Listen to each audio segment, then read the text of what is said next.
I request the dignitaries to please stay on the stage and be seated over here.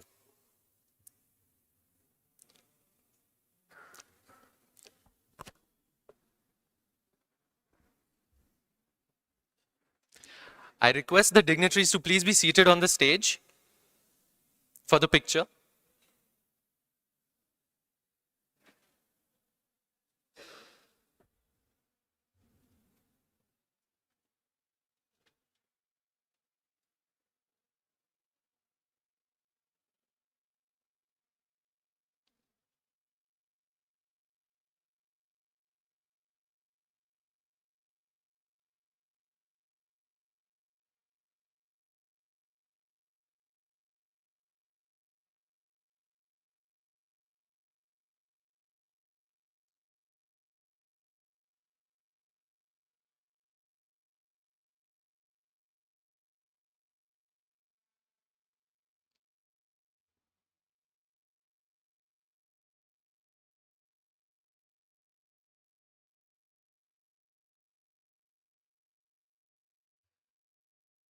Now I request everyone to please stand up, join the hands and close their eyes for the World Peace Prayer.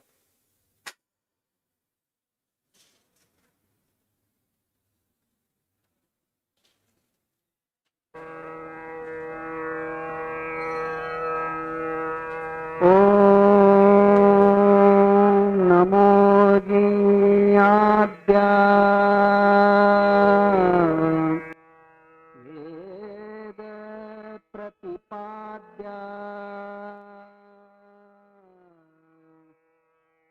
जय जय स्वसंवेद्या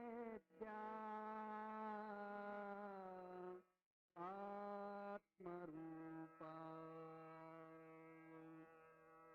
देवातूति गणेषु सकलार्थमति प्रकाशो मणे निवृत्तिदासो अवधारि बोधि गुरुर्ब्रह्मा गुरुर्विष्णु गुरुर्देवो महेश्वरः गुरुसाक्षात् परब्रह्मा तस्मै श्री गुरवे नमः।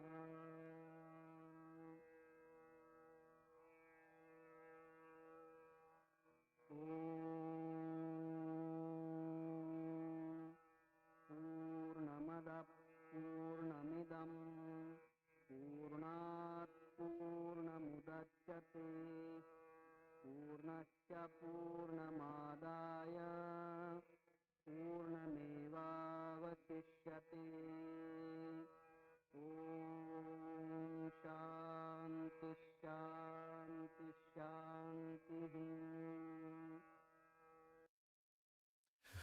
Everyone, please be seated. All right, a very good morning to one and all present here. MIT World Peace University has always stood as a beacon of innovation, entrepreneurship, and purposeful education, with a strong focus on experiential learning, industry collaboration, and startup incubation. MIT WPU has consistently nurtured students to become innovators, problem solvers, and responsible leaders. The university's vibrant startup and innovation ecosystem reflects its commitment to transforming the global ideas into impactful ventures that contribute to national and global development. Today's event is a part of the India AI Impact Summit ecosystem and holds special significance.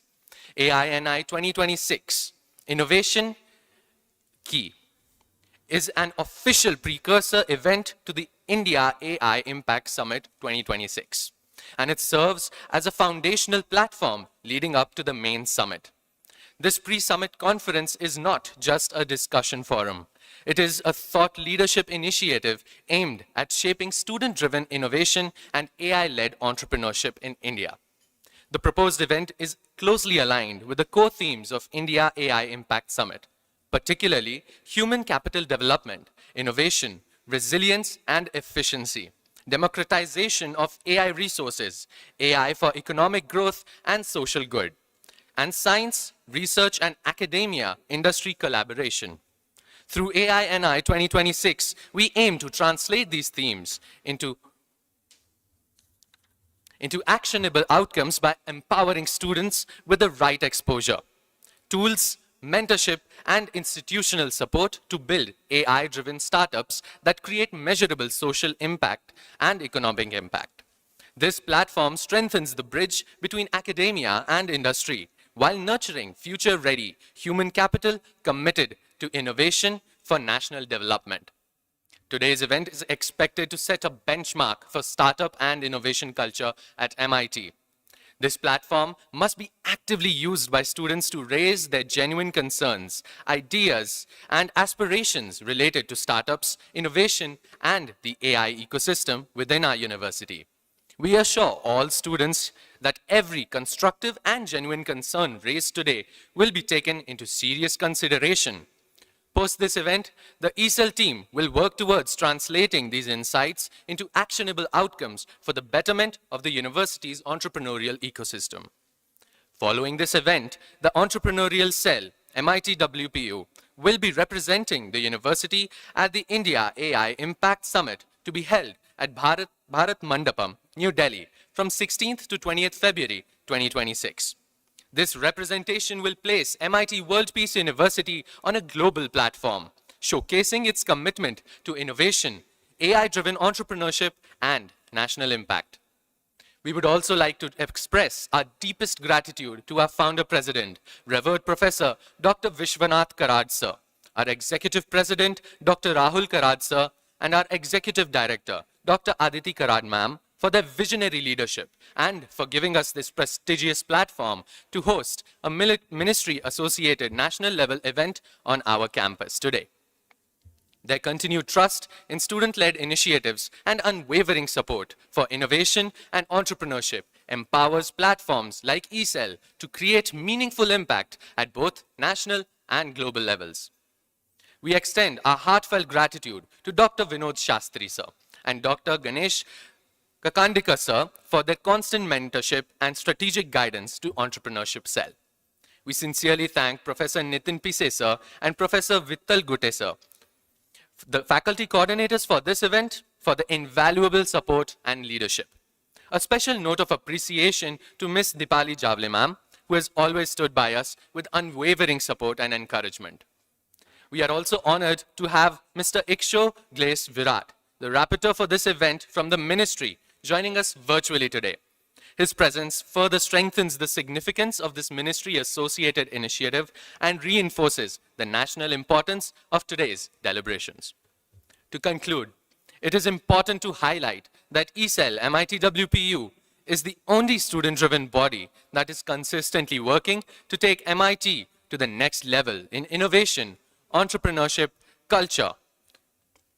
Through national level collaborations, government associated initiatives, and global representation, ECEL continues to redefine what student leadership and innovation truly mean.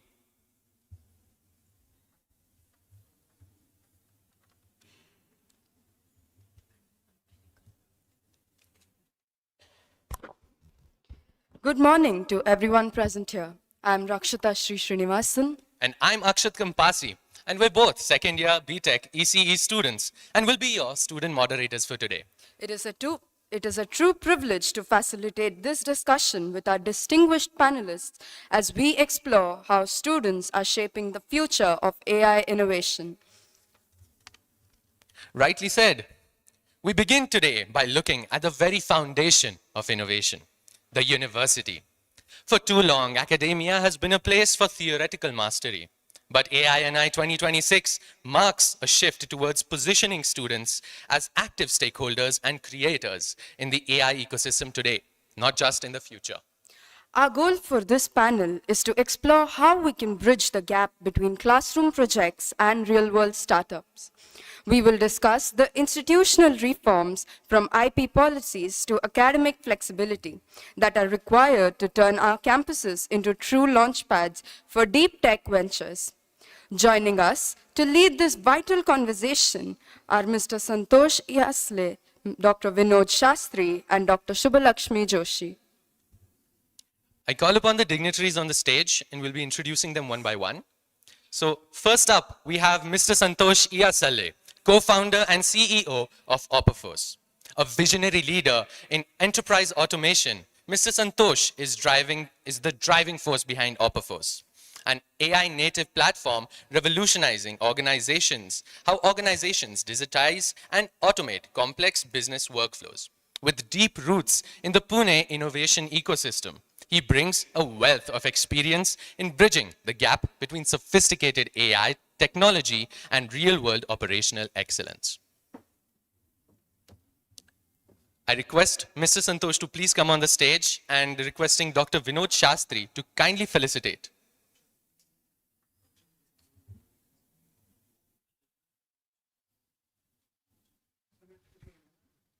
I request Dr. Vinod Shastri and Dr. Subhalakshmi Joshi to please grace the stage.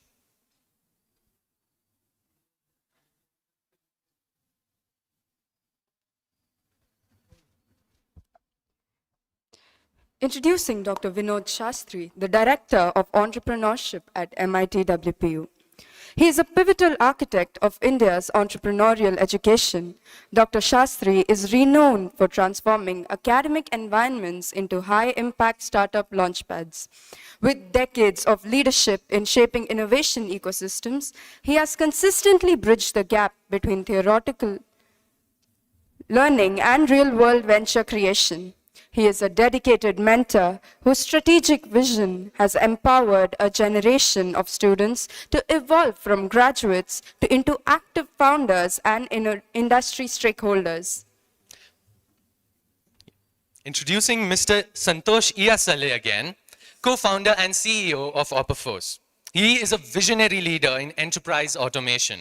Santosh sir is the driving force behind Opifos, an AI-native platform revolutionizing how organizations digitize and automate complex business workflows.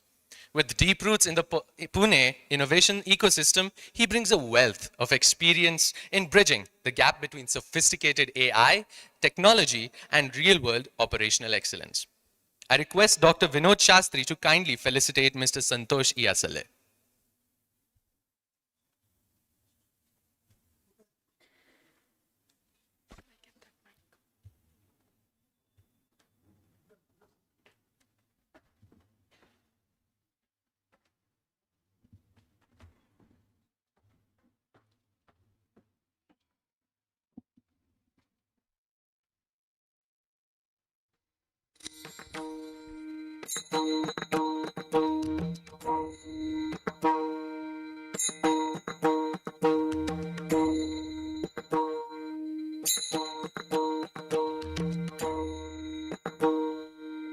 A round of applause, please.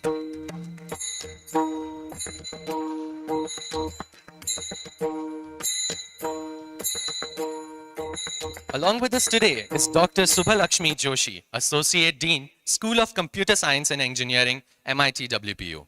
A distinguished educator and researcher, Dr. Joshi has been a pillar of academic excellence at MIT since 2001, serving in critical leadership roles from the head of department to associate dean. With her, over 30 international publications and multiple Indian patents to her name. She is a powerhouse in the name of technical innovation and faculty development. Her work is defined by a commitment to forging high-impact industry academic collaborations and establishing national-level research platforms that empower student innovators today. Joining us as our student entrepreneurs for this discussion are Team MAAI, led by Sunny Pandey, Madhur Dio, Hansika Saraf, all SY-BTech CSE AIDS students, and Dhruv Raj, second year BTech electronics student. Team MAI is redefining the landscape of elderly care. Their venture, Medical AI Alert Interface, is an AI-powered remote health monitoring system that blends advanced vital sign tracking, including heart rate and temperature, with intelligent visual analysis to detect falls and unusual behavior. Inspired by the universal symbol of care, MAI serves as a virtual caregiver, proving that AI can be as compassionate as it is intelligent. Now, without further ado, I request you all to be please seated. A round of applause for all of the dignitaries and panelists today. So, let us begin our journey into academia's shift from theoretical learning to active AI creation. Our first question for the panel today is, Team MAI, you blend compassion with intelligent health surveillance for the elderly. Could you please tell us about the light bulb moment during your coursework where you realized that AI could solve this specific healthcare gap? And what has been your biggest takeaway as you moved from this idea from a classroom project to a real world monitoring system?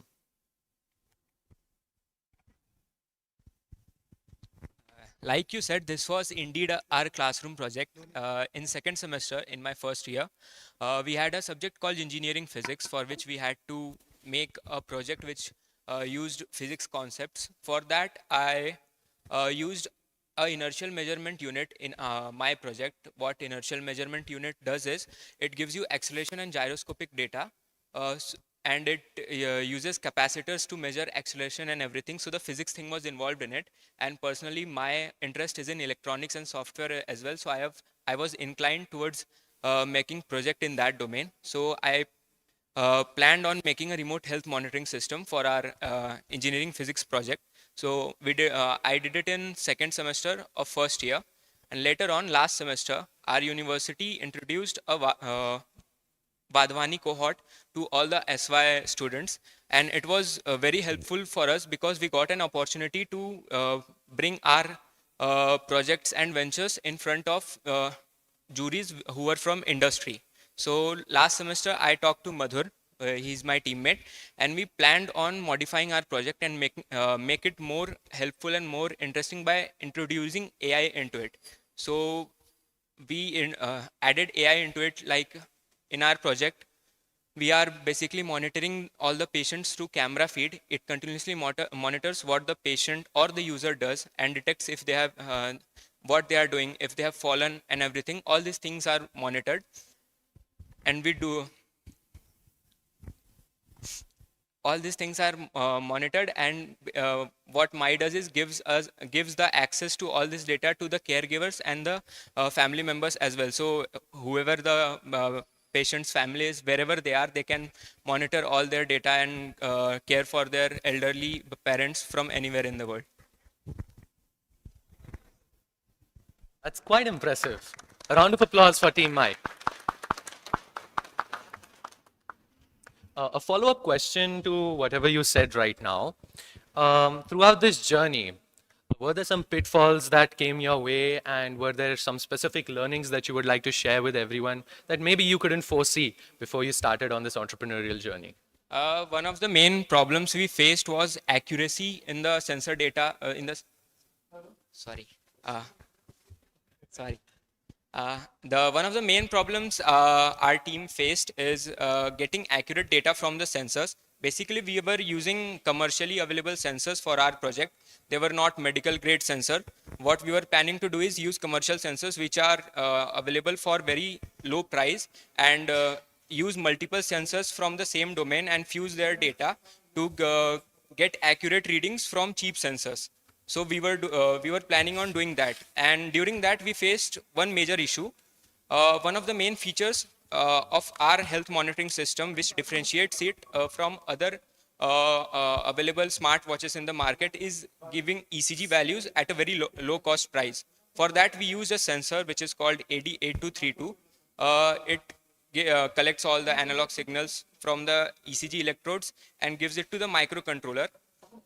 But the problem with analog signals is we were getting too much noise from that sensors. So eventually we figured out software-wise how to reduce that noise. And Dhruv, who is not present here, he's our fourth member.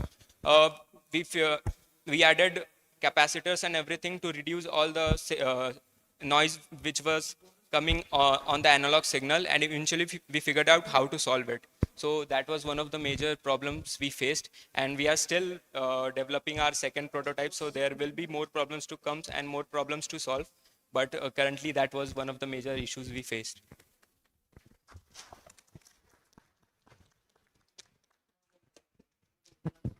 The next question is for Santosh sir. Sir, you specialize in scaling AI native enterprise workflows at OpenForce. Looking at MICE healthcare model, what is the most critical operational hurdle a student team faces when moving from a campus prototype to a reliable industrial grade product that hospitals or families can rely on? Yeah, I think a perfect question, right? I mean, that's what even I was thinking. Like most of us in colleges, and I was one of you, like 2 decades. I was one of you 2 decades back, right? We think more from a technical perspective, and being like India being an engineering, like I would say engineering country, right? We have a lot, we produce a lot of great talent. We generally think in that way, right? But once you go to the market, sometimes I have seen most of the times, 20 years in my life, whenever you have a product and you go to a market, the requirement you see from customers, the requirement you see from the street is generally a lot different when you go there, right? And then I think the challenge here is like understanding. So at that point of time, you switch off your technical brain, so to speak, right? And you think in terms of like what your customer want, right? I think that is very very important initially when you're going to the market. So the first 1 month or the first 10 customers, you just need to listen to them, right? And figure out like hey, what is the problem? Generally when I go to selling enterprise AI workflows today, the first question I ask them is, rather than my product or anything or any company, is what is the biggest problem you are facing today? What is the biggest pain point I can solve for you, right? Because that is going to generate a value. If we can align the product with that, right? So I think that is one of the things you guys need to go and see. Like generally we produce a lot of these good products, right, at a cheaper price. I mean, that is our strength in India, right? I think what we need to also to do is satisfy as many requirements as possible. It's a very fine balance we have to do, right? We need to produce at a lower price, but at the same time we also need to satisfy many of the requirements that the customer has, so that we can sell to many customers, right? And we first you start with India, right? And then you also literally we want to go global also, right? So that is the first challenge, understanding the customer requirements. And then the second thing is now convincing your team, right? Most of our team is like engineering team, convincing your team, oh, this is your prototype, this is how it works, it's great, right? But then we have to tune it, maybe 60%, maybe sometimes even 80%. I have seen it all over, in my 20 years. Sometimes we start from zero. I have sold the products on presentation, literally in Madrid sometimes, right? Just presentation. And then you go and write the product, right? You can come in both the ways. There is no right way to sell. You can sell from presentation or you sell from product. But finally, where you need to meet is market in the middle, right? So I think that's what you need to do. Go and understand the market, tune the product to what the customer needs. For example, you can go to the hospital and say, hey, okay, these are our ECG values. And in this area, what is the biggest problem you're solving? And maybe, they might have another problem that you can solve as well, right? And then you can put them together. And, then so with the first 10 customers, your job is to make the product from good to great. And once you address that, the other will, just come back. Before we proceed, does the team have any questions for Sir?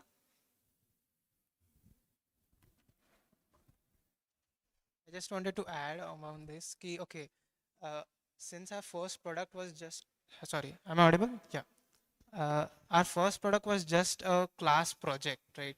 We didn't actually have that in mind. Okay, customers will be using this and all. But after this cohort, right, it gave us a boost into thinking as well. Okay, what the customer needs and all.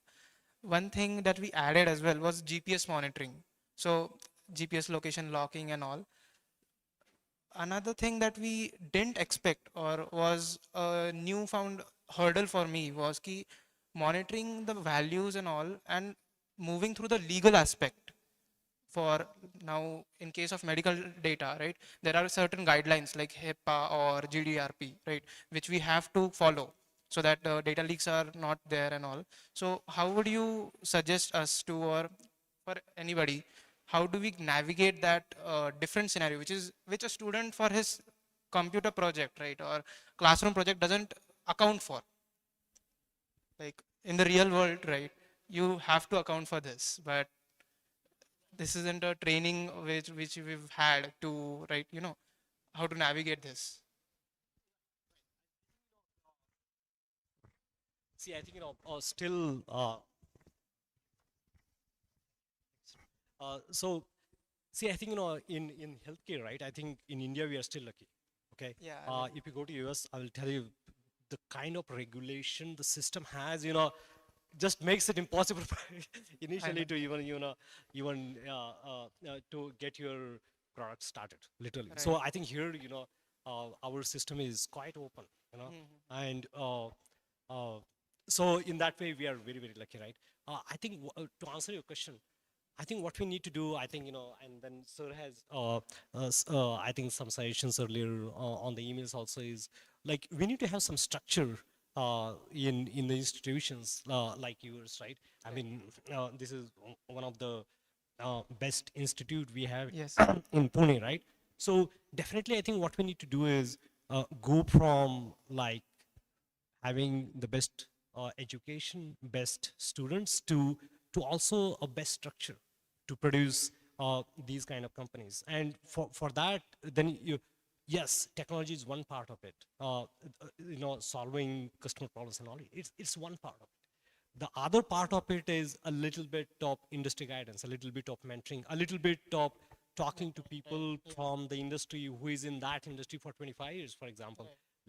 I was just traveling from Sanchiti, right? I mean, it's there for a long time. If you just go and talk to Sanchiti, maybe, I'm just giving suggestion, right? 10 to 15 doctors in your area. I think you'll get a lot of suggestion because they are doing that, like, Yes, yeah, yeah. like day and night for many, many years together, right? So you need some guidance there, and where those people can come and sit on your committees, right? And give something. So we can't like we are lucky here. We can go everywhere, but I think mostly we need these committees and all, right? And the third thing is you also need a kind of a government come private kind of a little bit of venture VCs, right? I mean, to start with a very small. So I think those structures has to have in a place to produce a great startup, right? I think the good example of this is, I will just end here, is Silicon Valley, for example. I think how many companies they have produced, from Google to even Apple, Steve Jobs and all. Everybody was from Palo Alto, where Stanford is there, and the other side is Berkeley, where I was studying, right? They have three great things. One is they have great institution. I mean, Pune also has a great institution, same as there. The second thing is, but they are at the center of the world, all the world requirements, whether it's from Asia, whether it's from Europe, whether it's from, like, wherever Trump's favorite country, Greenland or whatever, right? comes to that place. So they are almost center of the market, and they know where the world is moving, right? And the third is they also have a great funding structure. A lot of VCs there, and most of the VCs are there in Silicon Valley, right? I think we have to establish something like this, not at that bigger level, but we have to start somewhere at a smaller level and then build from there, right? We are still a developing country, and this is expected that it will not be. This is not a surprise to me that most of these structures are not there. I mean, we are still developing here. I mean, we are still at number 4 right now, right?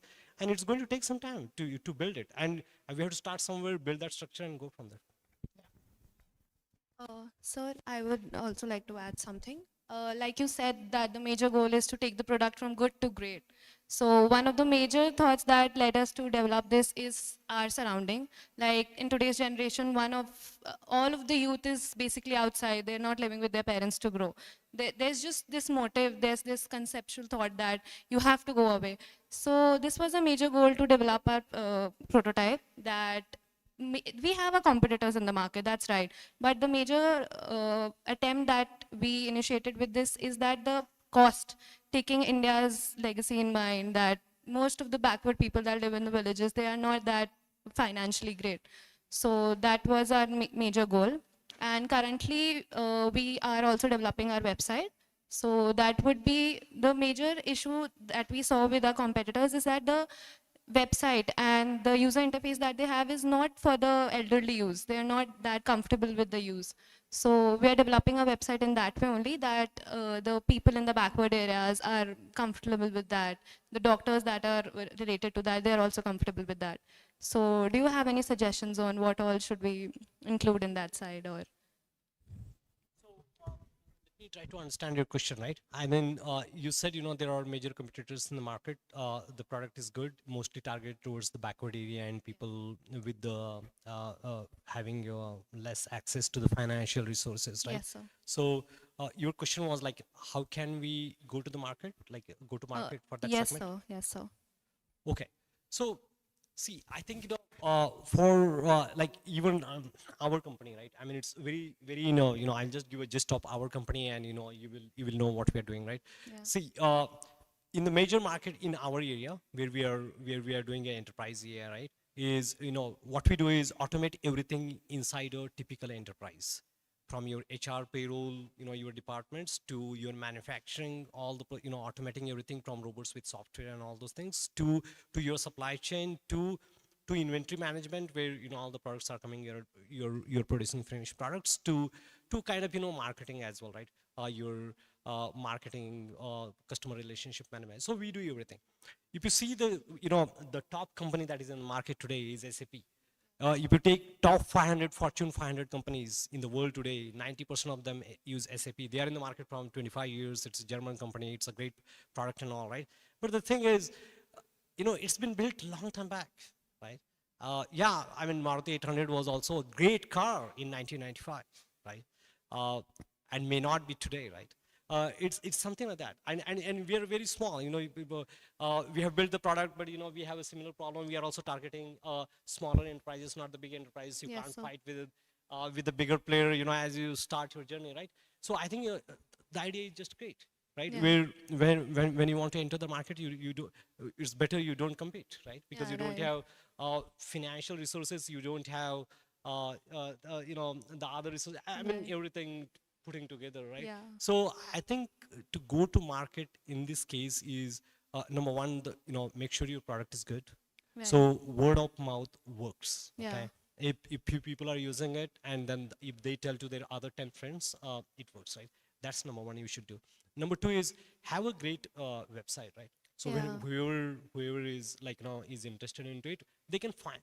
If they just look into your website Yeah. for 2 minutes, They I should should. know what you're selling. Yeah, Right? right. I think you should focus on that simplicity, right? Okay.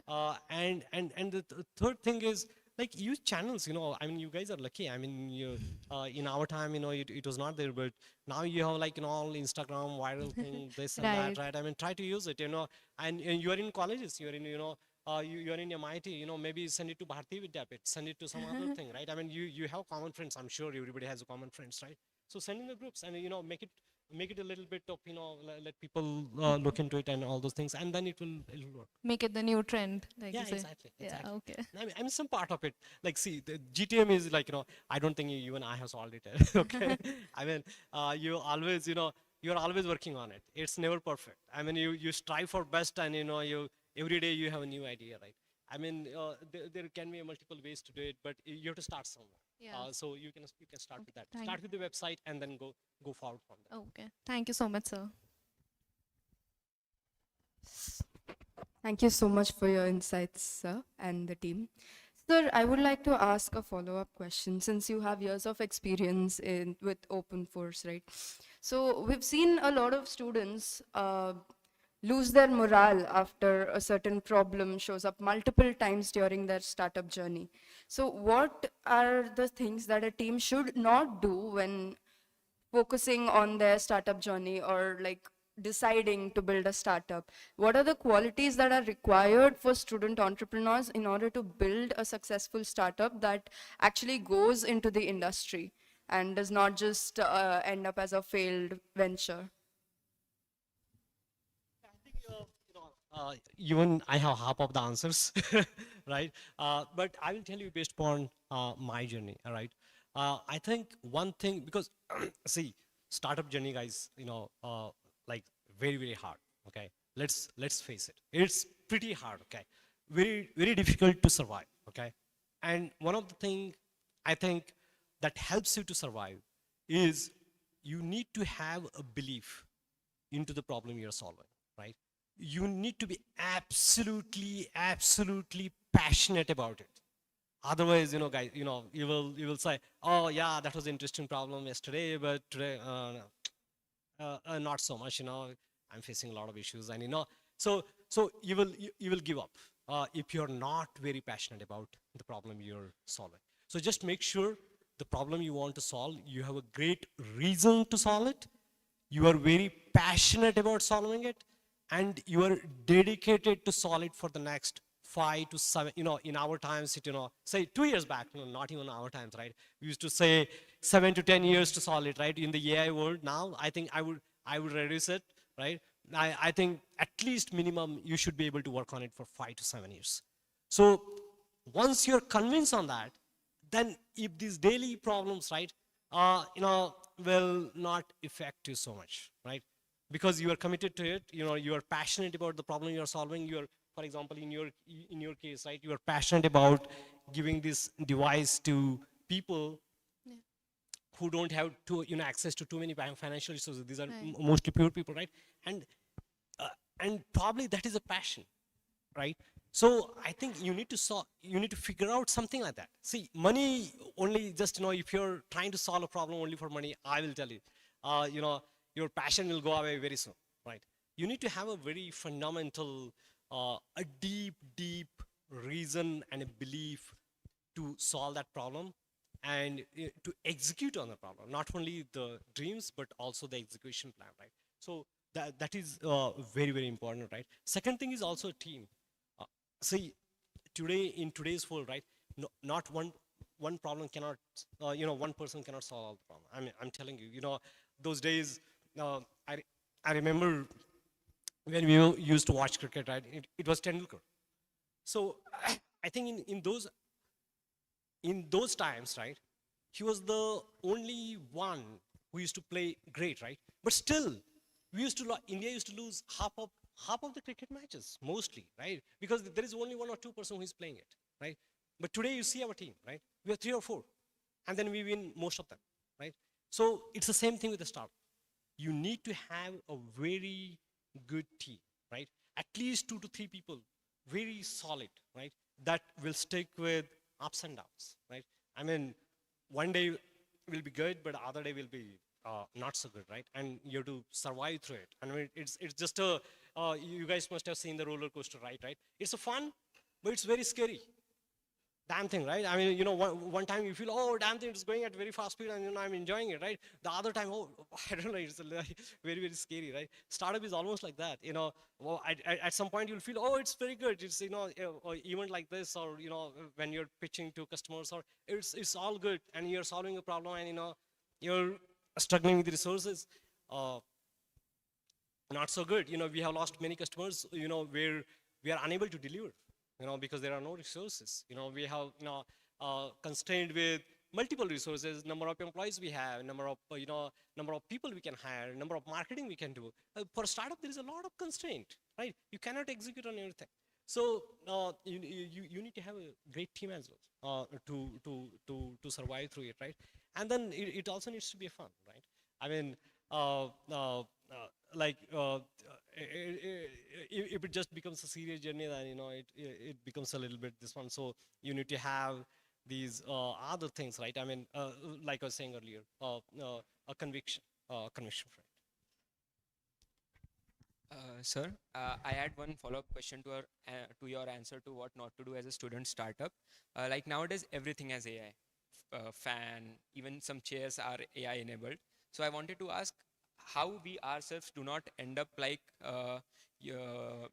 using AI in our startup, like not for the sake of just using the word AI in our startup because it is in trend, and how do we make sure that people do not think that it is just a gimmick? Like you also must have seen many products where they are using this is AI enabled, this is AI enabled, and it is just a gimmick in most of the time, not all the time, but most of the time. So I wanted to ask how not to end up like that, and how to make sure that people don't think that the word AI is just a gimmick in our. Yeah, I think the first thing is in startup, right? You can't do a gimmick. Okay, I will tell you, because there are many there are already established players in the market, and in my like scale, if your product, what you are selling compared to your competitors, is not 10 times better than that, it's very difficult for you to sell, because they have the company, they have the market, they have the customers, they have the money, they have everything they need. So if your product is just like them or a little bit better than them, you will not be able to sell it. Impossible with the kind of resources they have in the market. So the product that you need to have is almost 10 times better than them, right? So any customer you go and they are selling it, you are selling it, they should be like, oh, this is just best, right? There should be no decision, oh, this or that. No. Then only you can sell, right? So now to answer, the reason I told that is that is a basic principle, right? Now coming back to AI, right? See, all those players in the market, those bigger players, they do AI washing. I mean, let's not blame them, right? I mean, they have to stay in the market, and what should they do? Because in the product they don't have it, right? So we do whatever you want to do and whatever you said, right? And that's true. That happens all the time, right?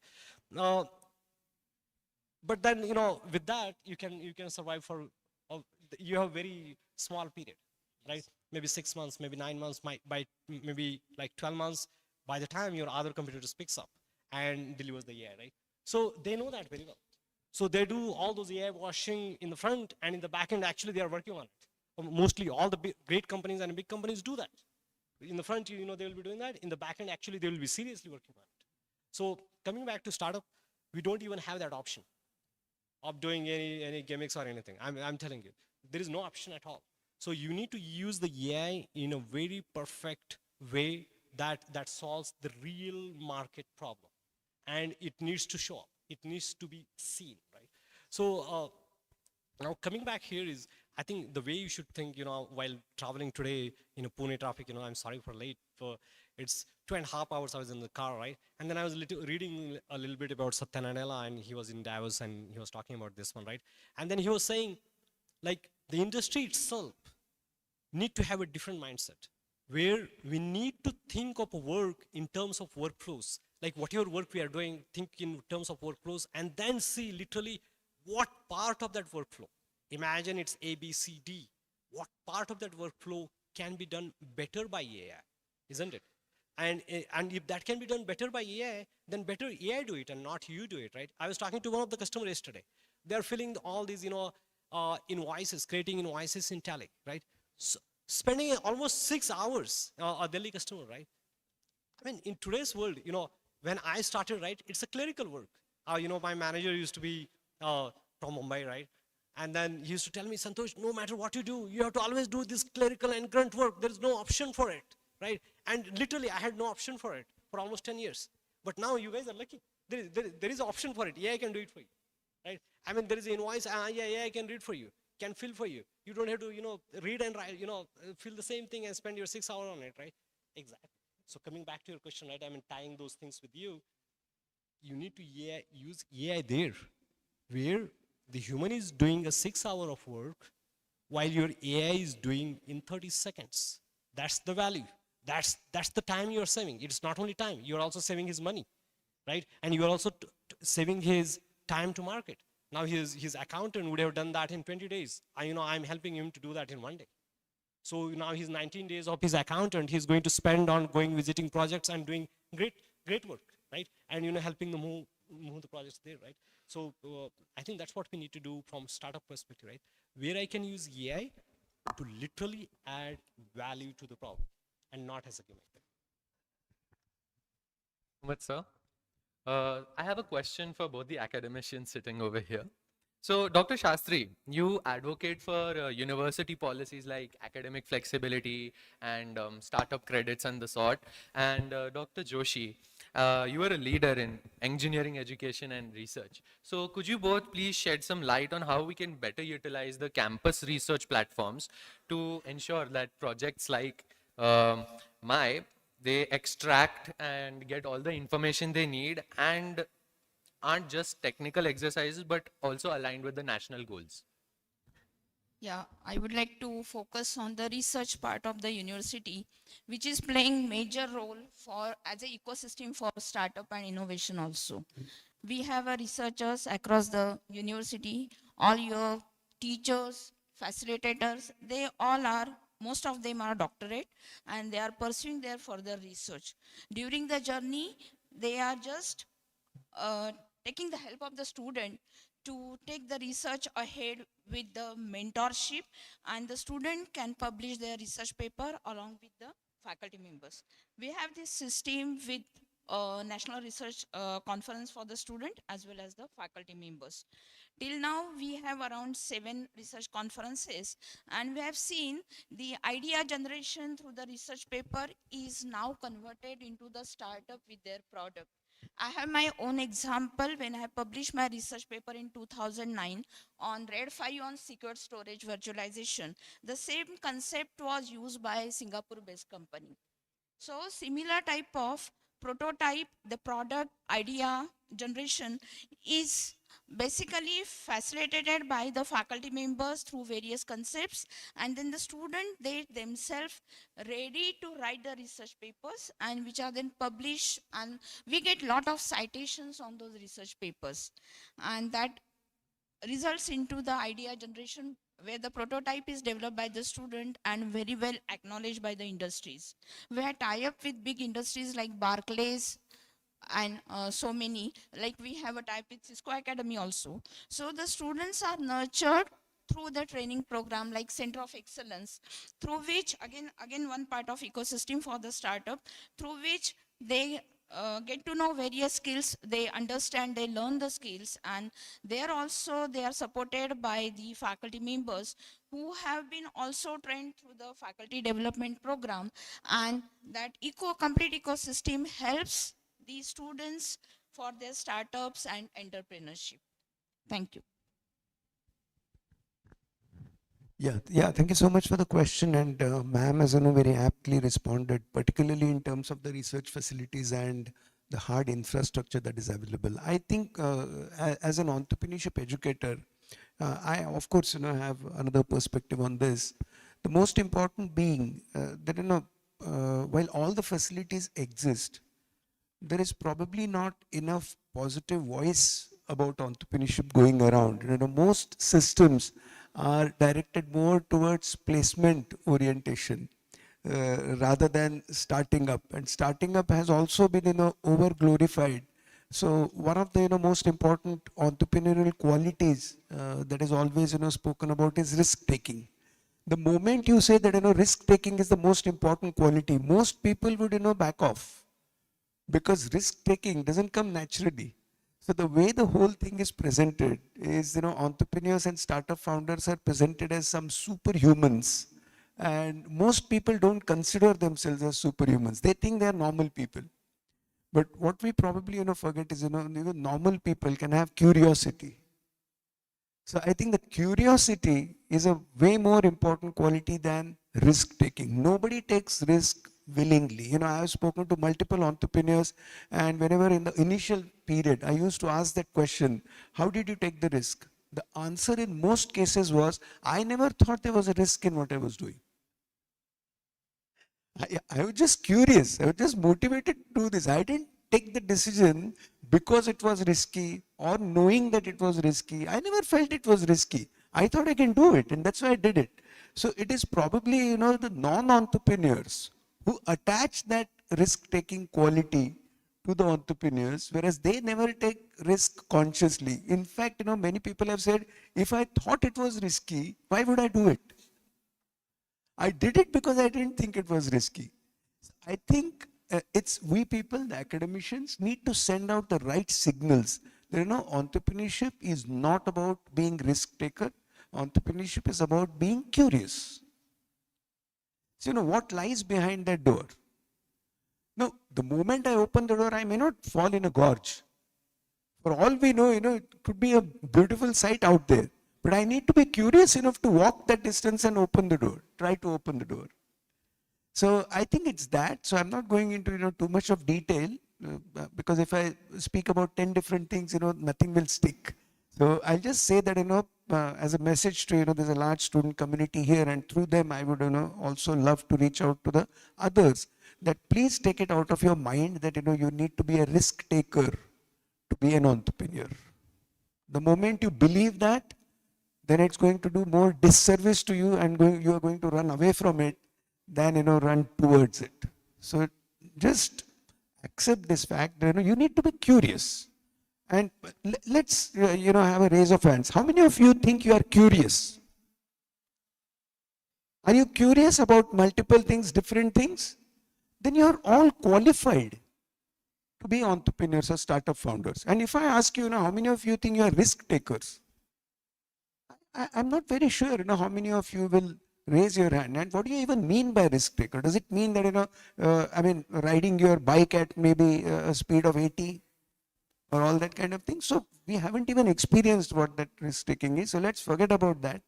Let's be curious, which we already are, and let's use that curiosity to explore, as you rightly said, sir, to look for problems to solve. Look for problems worth solving and be curious about it. So I'll just, rest my case there. Thanks for the question. Thank you so much to all our distinguished panelists and guests, as well as our student entrepreneurs. As we conclude our first session, it is clear that the transition from theory-heavy learning to active AI-enabled innovation is no longer optional for modern academia. As we have seen today, providing students with structured pathways and moving into classroom projects to prototypes and eventually MVPs is the most effective way to address the reasons why most student projects fail to reach the market. By adopting flexible academic policies and clear IP frameworks, institutions can empower student founders to focus on the long-term impact and national development priorities rather than just the academic grade. So the key takeaway from this panel discussion today is that students are not just the future contributors to AI innovation, but they are active and vital stakeholders today. I'd like to thank all the panelists here today for their invaluable insights. And yeah, that concludes panel one.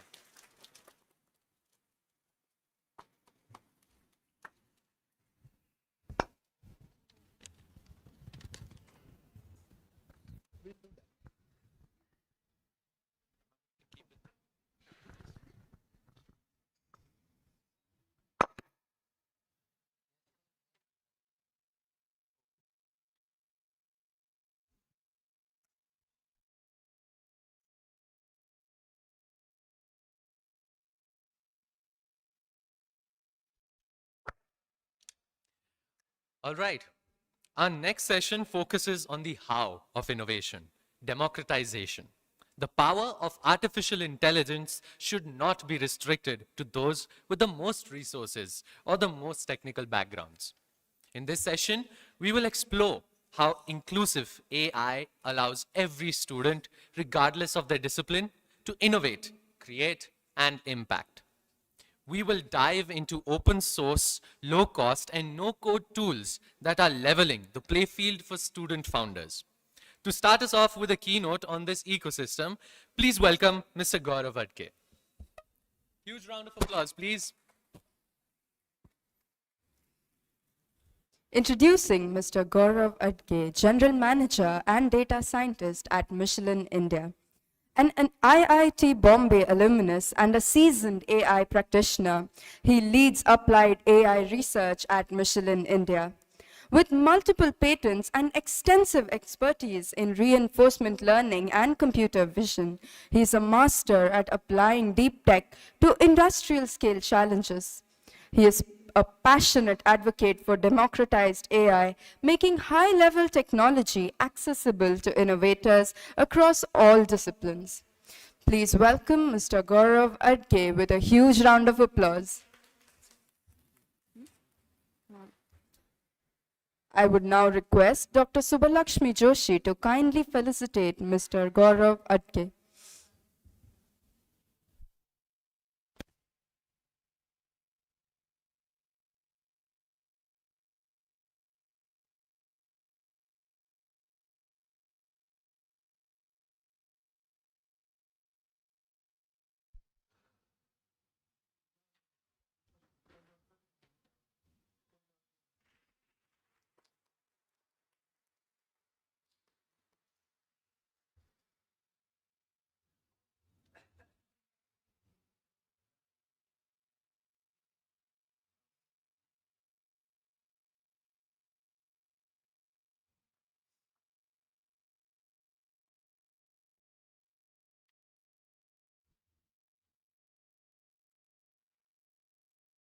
I now request sir to please come up on the dais to provide us with his professional insights.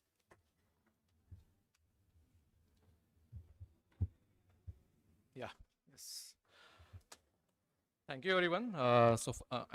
First of all, I'm very grateful to have this opportunity to have this presentation in front of you. So my today's main topic is not on this particular product, because this presentation I have created for one of the conference which I'll be giving a talk on. But here I wanted to show our journey of a complete product development with this presentation, and just to give an idea, even in the corporate environments, what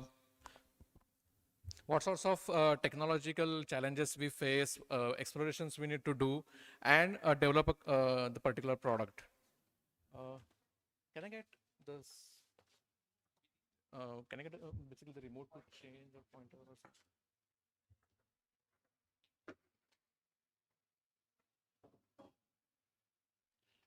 Okay, meanwhile, so until they set it up. So, I mean, so in the morning, we were discussing something like the entrepreneurship or even the innovation. It need not be always in a startup environment. Even if you are in a corporate environment, to survive today itself is basically a challenge to have this kind of attitude in your day-to-day task as well. So for example, in corporates, we generally always go for this make or buy decision. So what it means is, whatever problems you want to solve, either you make it yourself or you go outside and buy it from some startups or some other companies.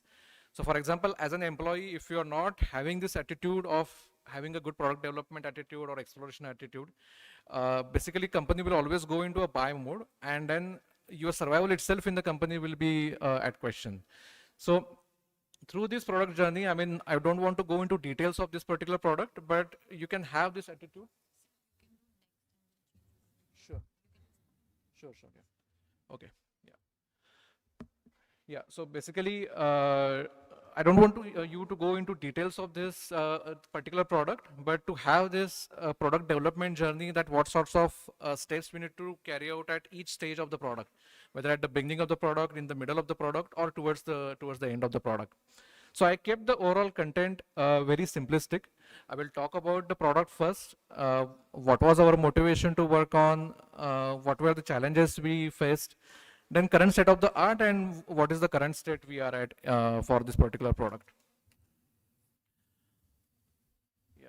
So now this particular product is of automatic web navigation, and it's a agentic use case where what we want to do exactly is to navigate through the web autonomously with some basic user prompt.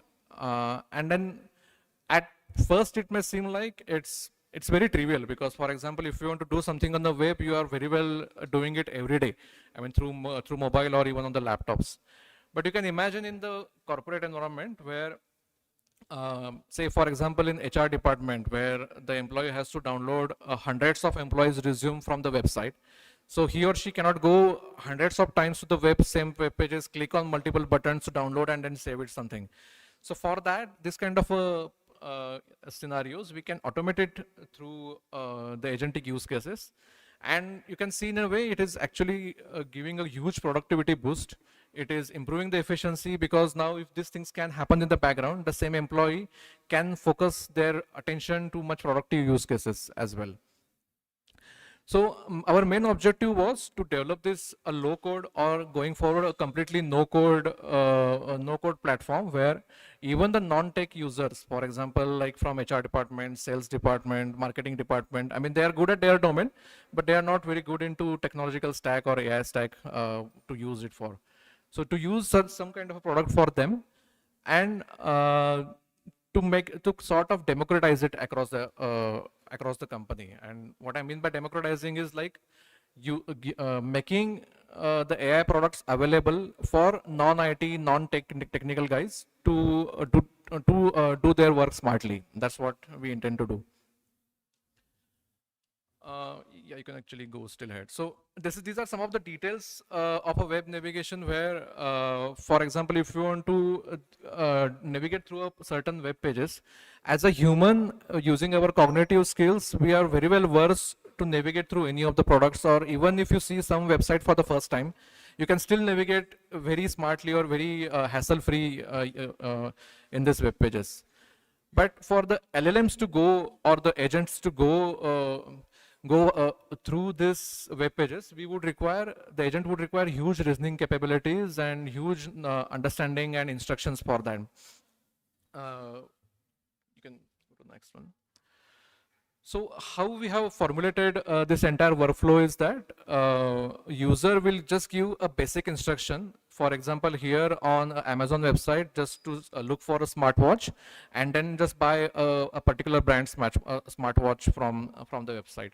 So these are very basic instructions given to the agent. Now what will happen is that using this agent, LLM will reason out all the steps, all the navigation journey in completely a descriptive way, so that it can navigate through the agents.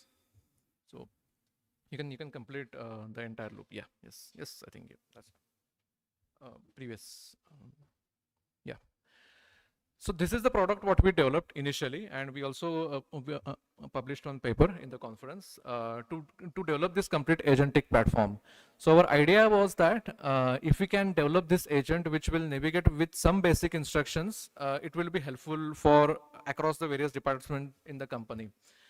But I mean, this was completely a coding platform, and where lots of AI knowledge or even the coding knowledge was required, and it was very much difficult to make it available across the company with other teams as well. So what we decided is, if you go next, to explore some of the current state as well. So for example, some of the providers like browser use or the computer use from Anthropic and OpenAI.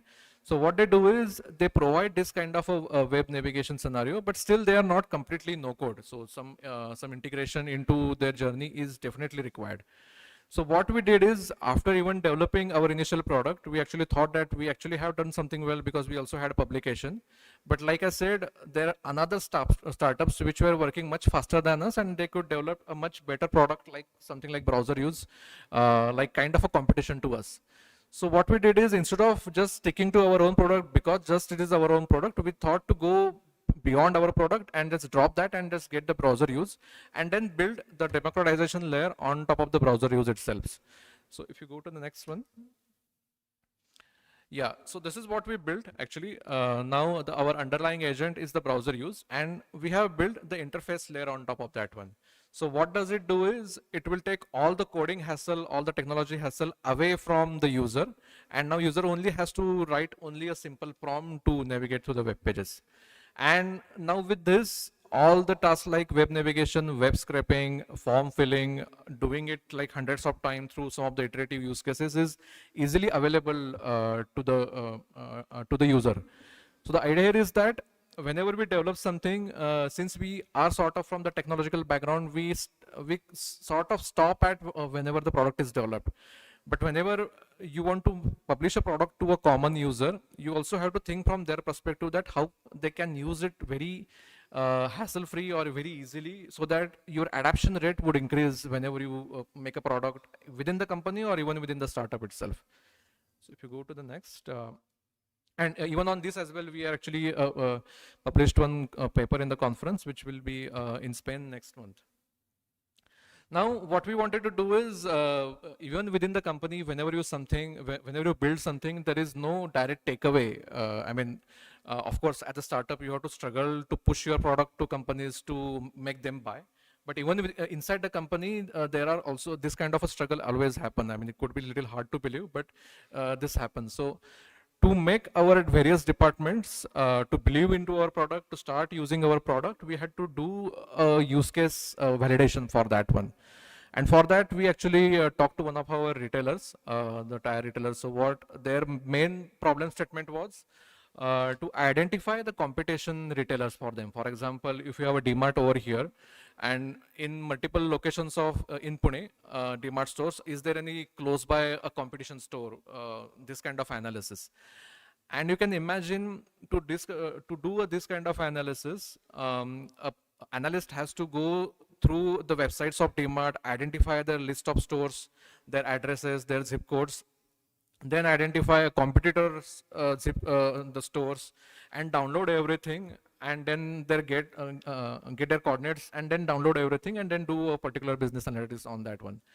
Now, to get this all information, to do it manually is obviously very cumbersome. It may not be very easily to doable, but then there we pushed our product so that we can use it in the background even for the non-tech guys, that this complete web navigation would be done automatically, and we can collect this information and show some value out of our product.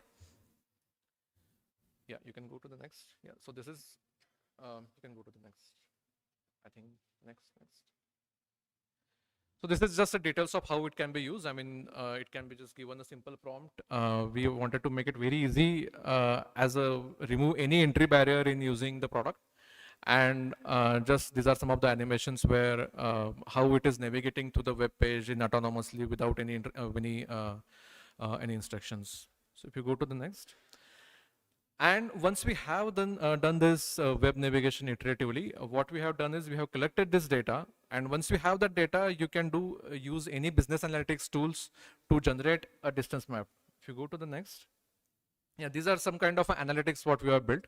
So like I said, this is more of a competition analysis for one of the cities in UK.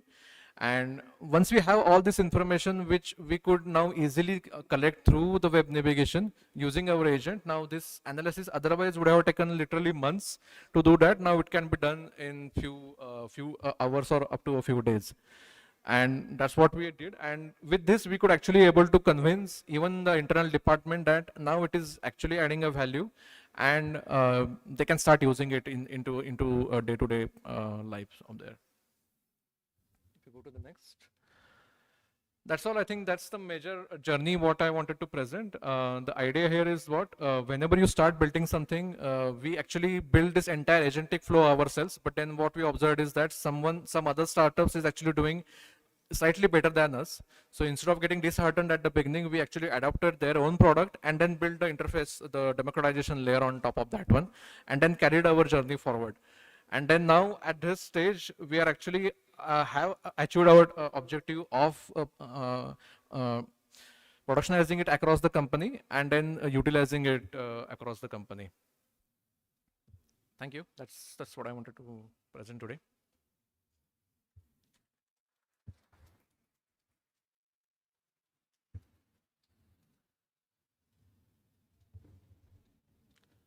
If you have any questions, we can discuss, or even we can discuss later as well.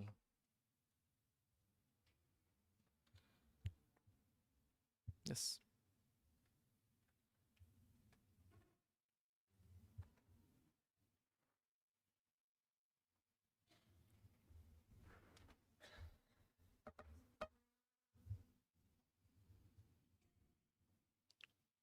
All right. First of all, good morning, sir.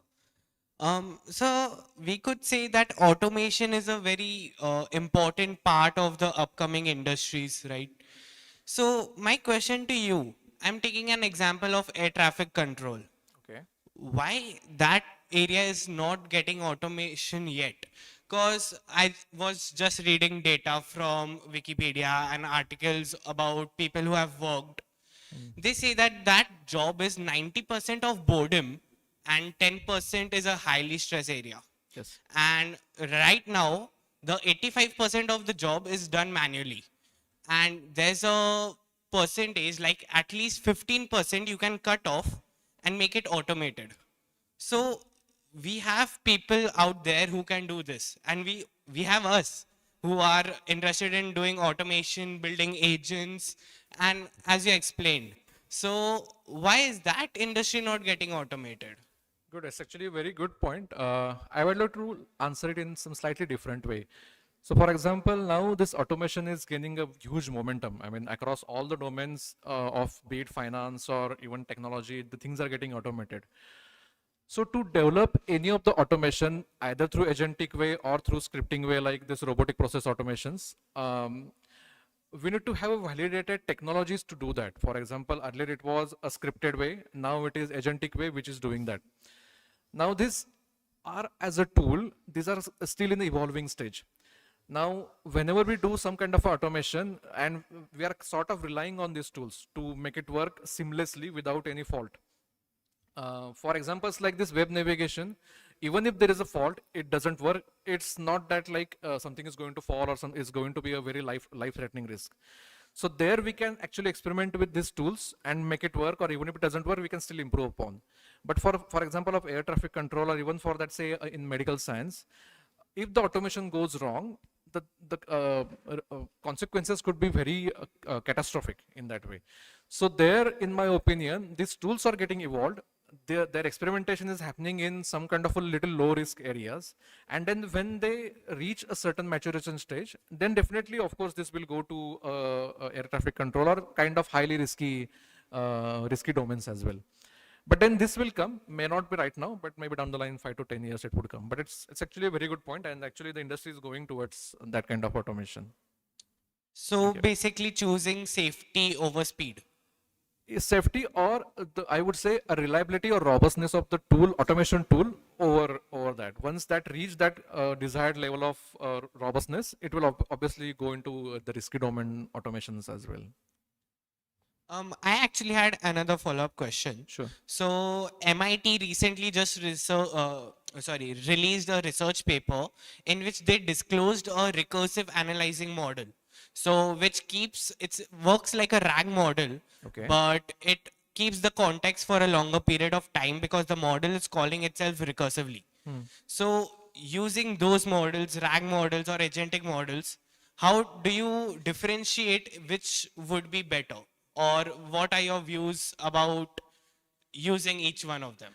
Exactly. So now the RAG is very particularly limited to the domain knowledge what you have. So for example, if instead of you are having a general purpose foundation model, you want to make it work for your own domain knowledge. So one way is to do a fine tuning, which is generally very costly to do that. But then with the RAG, you can just provide it a context and it will work for you.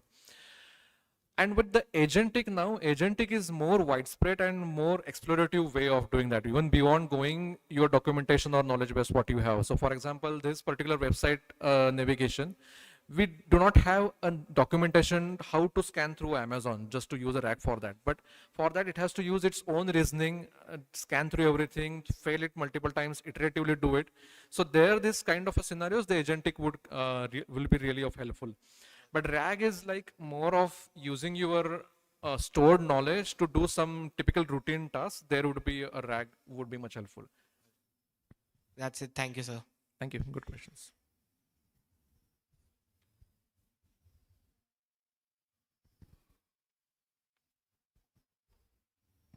Hello, sir.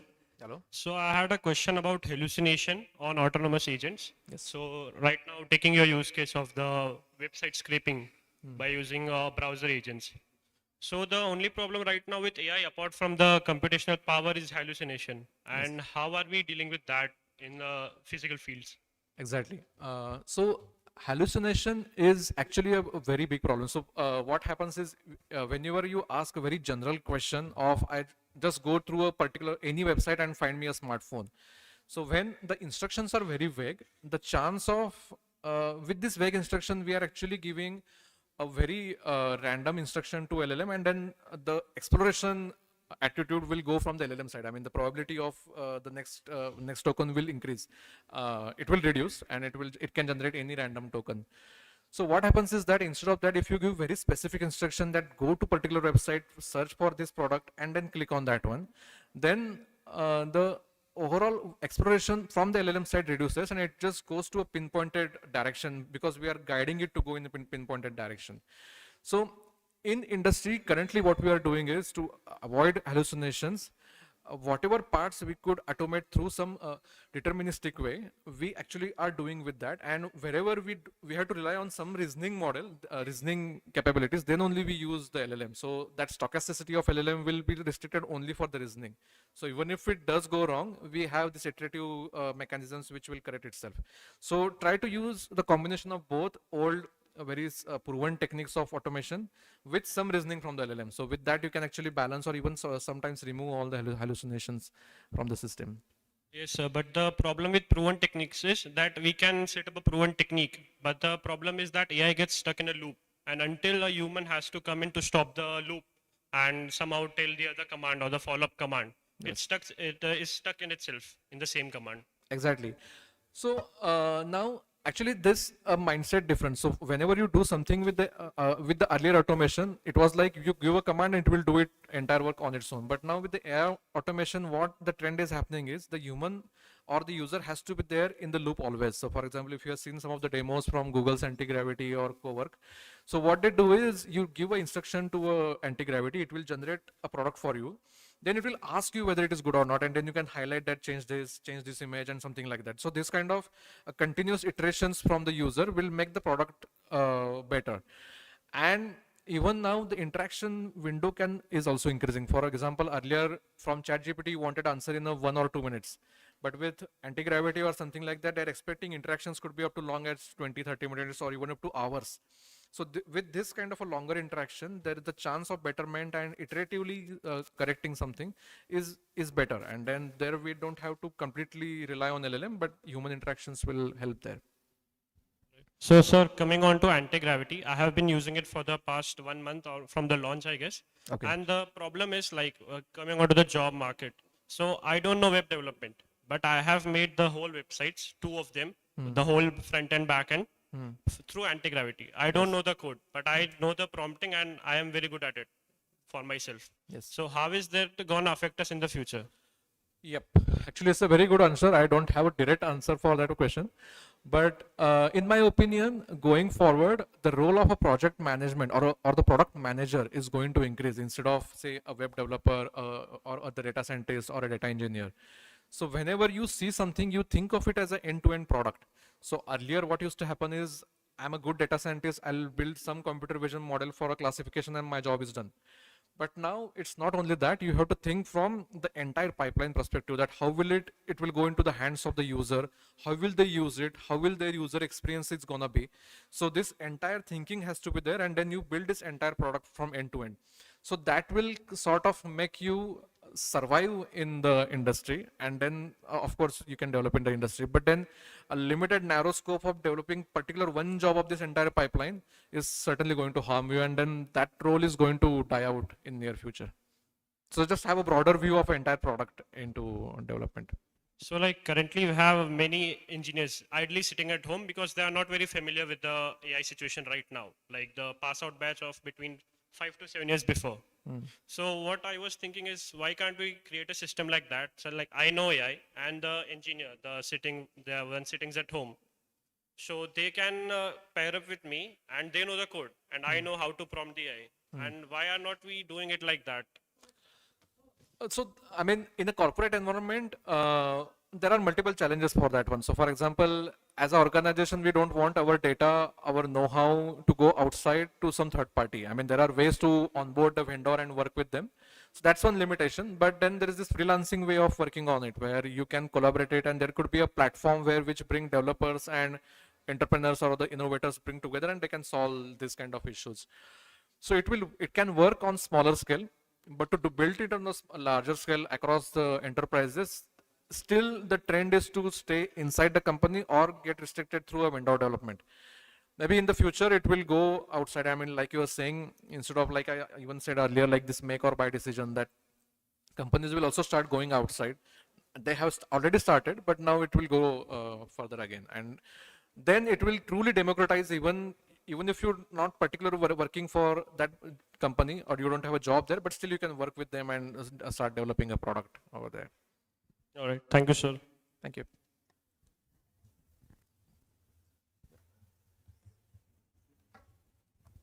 Thank you so much, sir, for a much needed eye opener. You couldn't have put your ideas forth even more succinctly. Thank you so much, sir.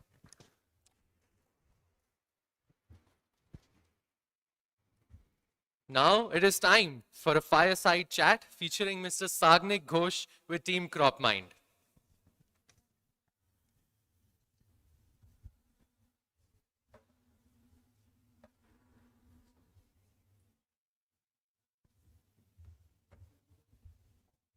Introducing Mr. Sagnik Ghosh, co-founder and CTO of WorkHat. He is a dynamic architect of the no-code revolution. Sagnik, sir, is the CTO of WorkHat, where he designs the advanced AI-driven platforms that empower organizations to build complex internal tools with zero development time.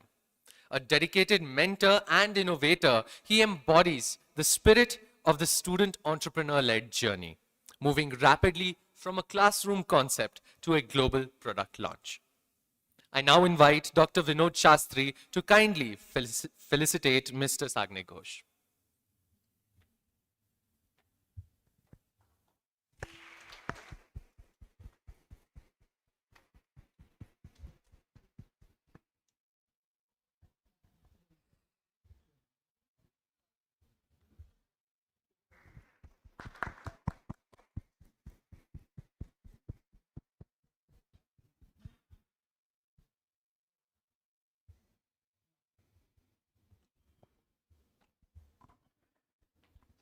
Now, I would like to introduce our student entrepreneurs for this panel discussion. Team CropMind, student founders and deep tech agri-tech innovators.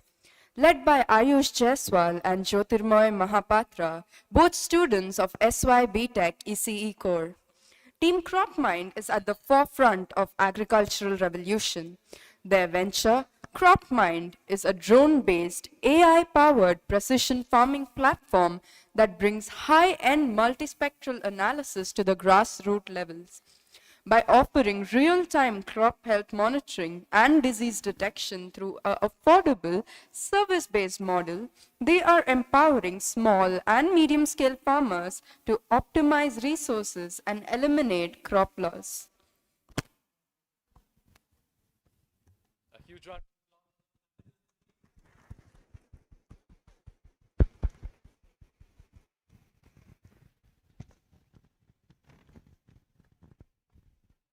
All right, sir. So to get this panel started, the first question I have is for actually both of you.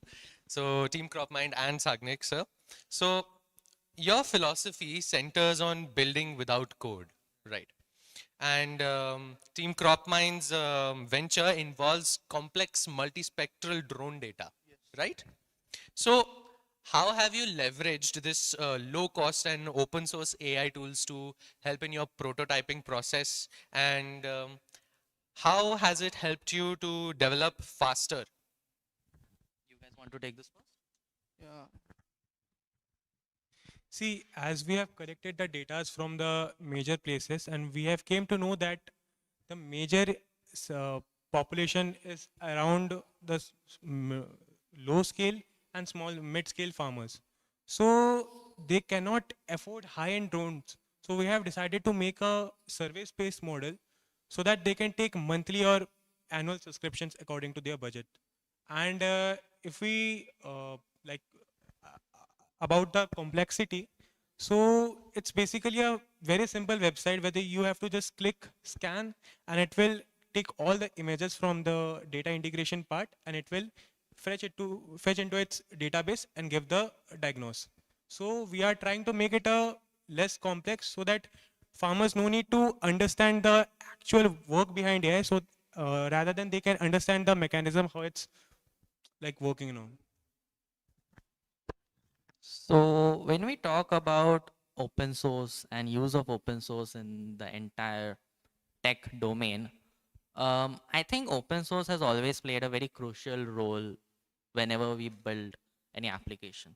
Okay.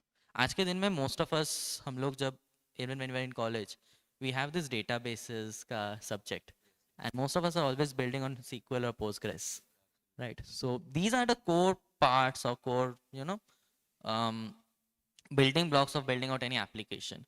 And the thing that's coming up in today's day to day, this is beach mein, if you guys remember, DeepSeek became very famous for, taking head on with Google and OpenAI. And I think that is the moment that pushed OpenAI and Google to be better. So when we look at open source has always not only played a crucial role in just supporting products or supporting startups build products essentially, but it has also played a very crucial role in helping much closed source private companies to improve themselves tenfold. Because see, the thing that happens is open source gives you much more control, gives you much more openness. That is why it's open source. Much more openness into how you build products.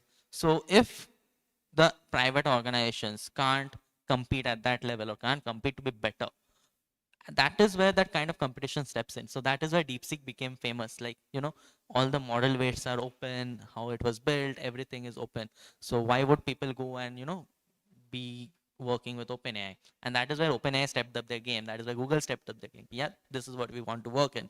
And even right now, when we run our own investment firm, we invest into early stage startups. I think what plays a very important role is how you compare against the open market. Because एक ही product बनाने जाओ, there are multiple people who are building it. Some are into open source. So how are you better? What makes you different from them? So that is what plays an important role as well. Okay, so this question is to Team CropMine. Ayush and Jyotirmoy, tell us how you came to the idea of a drone-based agri-tech project. Because we, as ECE students, were mostly focused on building a project that was mainly for the subject that we were learning at that time. What initiative or what was the spark that you guys had that actually led you to make your BEEE or whatever project into a startup, or put the same project into a venture? So what was the turning point that actually led you to go ahead and be like, this is what we want to base our startup on? So जब हमने survey किया as you know हम first year के end से भी start serving कि क्या हो सकता है we want to make a project on AI based already for a project for a end term and so on so we come to know जो ड्रोन मार्केट है अभी इट्स बूमिंग बूमिंग हो रहा है अभी drone market and so on अलग अलग जगह पे यूज हो रहा है एंड एआई का स्टार्टअप चल रहा है अभी so we come to know a problem that जो इंडिया में मेजॉरिटी ऑफ जो फार्मर्स है वो स्मॉल एंड मीडियम साइज के farmers are small and medium size so they can not afford high end prices for drone so we decided to make an more scalable and affordable. That's quite the journey, I say, you've had. Our next question would be towards, yeah, both of you. So, since you have a lot of experience in AI research and how to apply it as well, and CropMind is, well, they are using AI to help their venture. Absolutely. So How do you ensure that AI remains inclusive for all and provides very reliable and dependable recommendations and responses across different varieties of cultures and languages and other sorts of things? So I'm not an AI researcher by heart. I'm a builder, all right. So I've been building startups since a very long time. But again, when you come to the part where you talk about inclusiveness in AI, a lot of it depends on the kind of data set you work with. Okay. So beach mein there was this controversy, I think OpenAI ka, that it was not generating the kind of images that it should when you're looking at different classes or different there was a gender bias that was coming in, there was a class bias that was coming in. All right. So a lot of inclusivity, a lot of how accurate the response needs to be, how optimized or how close to what you are expecting the response needs to be, a lot of it depends on what the data set is. And that is where I think there's this recent term that we have been using that is called specialized language models or the small language models. Okay, where we are not going ahead with this entire big giants like OpenAI ke jo APIs ho gaye, ya फिर we are not taking the big models out there. What we do is we take open source के छोटे छोटे जो models है, say a llama model or say a Quen model, and we optimize it, we fine tune it to build it to what suits our use case. So that is where when we are like say the segment that we work in, that is very niche towards enterprise automation and enterprise workflows and all of those things. So we don't need J.K. Rowling to build out the automations. We need a 12th standard guy whom I can train कि यार इतना ही करना है बस, इसके बाहर मत सोचो. That is how you can optimize, that is how you can help people build something that is inclusive. And again, it's always going to be dependent from segment to segment. So, like these guys are building crop mind. They don't need models that will be suggesting say language translators या फिर normal Q&A के लिए उनको नहीं लगेगा. They will be needing something that will be much more relevant to the segment that they work with. So that is where inclusiveness comes into being, where you fine tune the model, where you train the model to be optimized towards how you want to build it, how you want to do it. And आज के दिन में fine tuning is still something that most organizations are experimenting with. But again, as we move further, the cost of compute is coming down, the cost of inference is coming down. The government has been supporting to bring in more GPUs, to bring in more compute into the country so that you can start fine tuning, you can start building your own models. So that is how the entire thing has been working around. You guys want to? So as Sir said, I just want to add that in our crop mind also we have detected some issues regarding such open AI things and inclusive things. So we have decided to make it more simpler by using a multilingual thing so that farmers can actually operate the app or website on their own local languages. So yeah. Thank you so much for that. That was a really insightful answer. Next, I would like to ask, sir, looking at the technical complexity of crop mine, since it uses drones and AI-based models, where do you see the most significant opportunity for them to use democratized AI to make that platform even more accessible for farmers who do not know about AI or do not know how to use or are not that tech savvy? Because not a lot of farmers are literate and they need similar or simpler devices. I think when we talk about democratizing AI and when we talk about say how AI can be beneficial to the farmers, what's important is to make sure that the AI or the product that you're building is understandable to every segment. If you go towards the north, आपको दिखेगा कि there are some farmers who are very very rich, tractors के बड़े farms and all of those things. And then there are again farmers who are like just trying to get through their day, who are just trying to post things through. Now you can't select one segment and build for that because you are targeting farmers as a segment. All right. So when you look at democratizing AI for them, one thing these guys mentioned is language. Different places, different language, different dialects, different ways, even the accents are different. So even if you're doing voice AI, that accent needs to be much more suitable to their way of speaking. I think even in Maharashtra I've noticed that the people who are living towards the city have a different accent or a different way of speaking Marathi than when you move towards the rural village sites. All right. So you need to work on that accent part of it. Then the second thing that you need to work on is drones and AI is a very complex segment in itself because operating drones isn't easy. So how do you make that autonomous? Okay. Like, do the farmers control the drones themselves, or is it an autonomous drone that can, map the entire field and find the ways where it can, figure out how to work things? So one of my portfolio companies has been working. So as I mentioned, I run my own investment firm now, and one of my portfolio companies has been working in this segment, not for farms, but these guys are building out satellites for mapping out, again, satellites for mapping out the agricultural segment. All right. So one of the biggest problems that they face is the crop yields जो पहले इतना predictive हुआ करता था because of the seasons being much more predictive.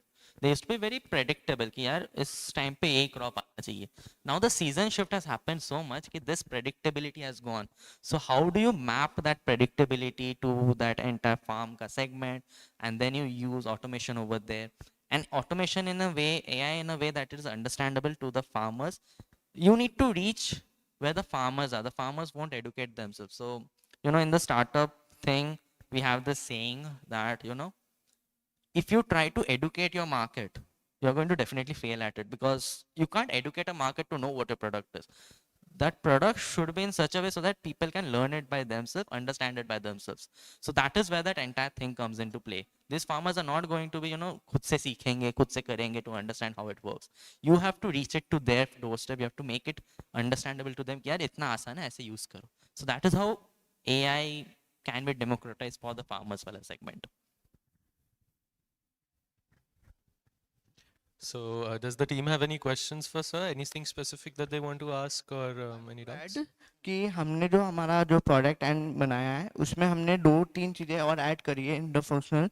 We use weather forecasting, मतलब weather के accordingly हम आपको सजेस्ट करेंगे, and which soil is the crop are grown, कौन सी सॉइल पे क्रॉप ग्रो हो रही है, उसके बेसिस पे भी हमारा जो है उस पर आपको डिटेक्ट करके बताएगा कि आपको कौन सी क्रॉप ग्रो करनी चाहिए, any disease around that, and we also describe the solution for that, which crop you want to grow on this soil and according to the weather, है ना, and any diseases in the stages for you and so on. Oh, just a follow-up question.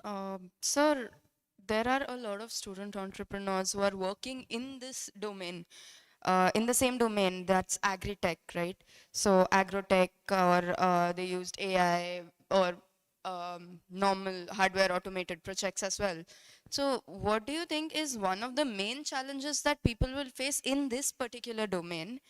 What is like the one common problem that almost every single student entrepreneur who works in this field for farmers or for the agricultural sector would face? And Okay, so I'll start with a bit of my background. Okay.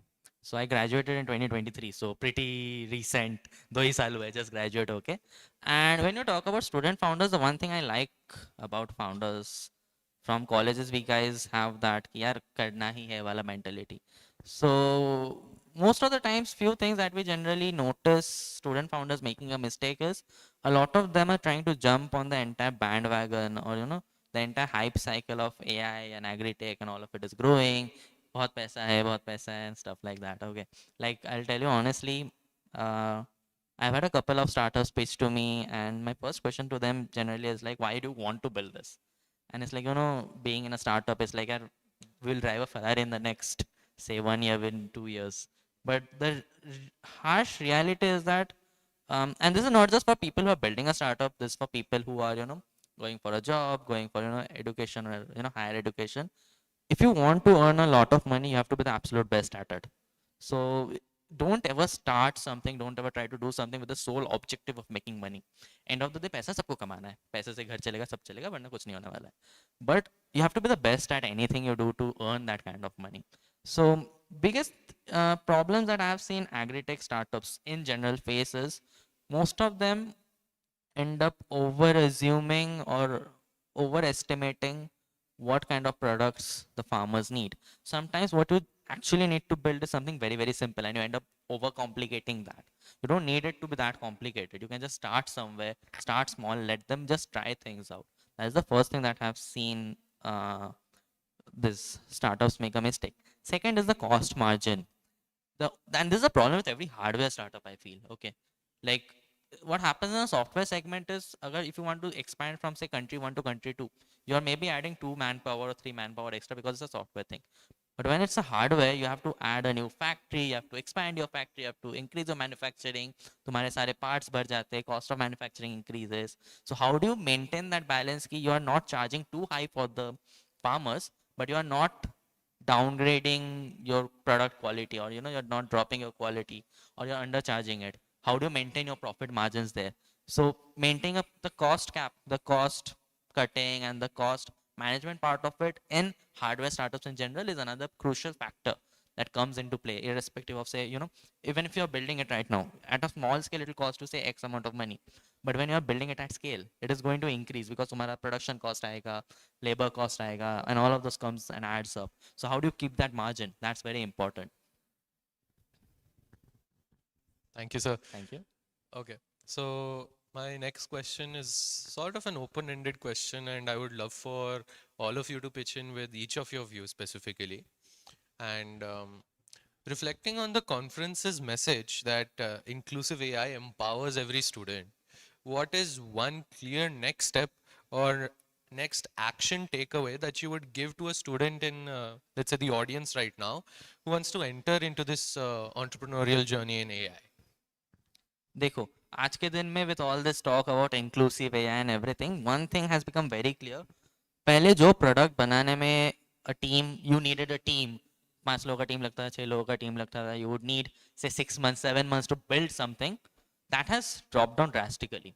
Okay, we have been a very pro, AI for coding wala organization where we are like, you can use AI to build your product. You can use AI to, whatever you want to build. But again, it is very important for you to know how much of an AI help you want to take. Like I have seen students just blindly copy pasting stuff from Cursor and ChatGPT. यार उतना भी आलस मत करो थोड़ा सा. Just go through what you are writing. Just go through what you are building, because it not only helps to build your product faster, it helps you understand. It helps a lot of self learning. Okay.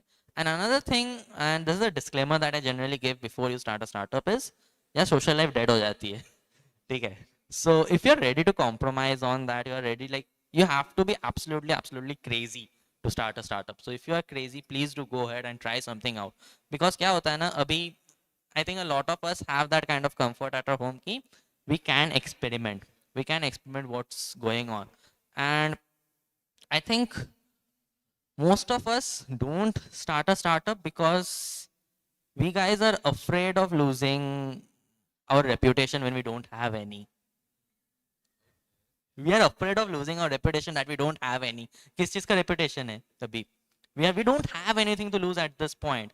So just go ahead, go out there, experiment as much as you can, because even if things don't work out, you're coming out with a lot of experience. You're not just learning how to build a product.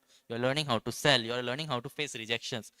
Even after 5 years of building startups, getting 2 of them acquired and everything, we still face hundreds of rejections from VCs and investors and the limited partners that we raise our money from. So you get used to facing those rejections. बहुत लोगों ने बहुत जगह पे भी rejections face किए हैं, but those kind of rejections are थोड़ा सा different than the kind of rejections you face when you're selling to a customer or when you're selling to a VC.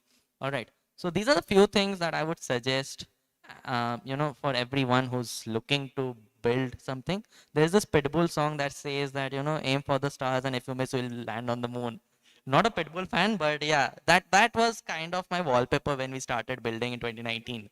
So there's always that kind of hope that you can, work out, you can build something good, and always find a problem to solve. दुनिया के हर कोने में कोई ना कोई problem है ही. You just need to pick out a problem and you need to work on it. That's more or less it. You guys want to continue on this?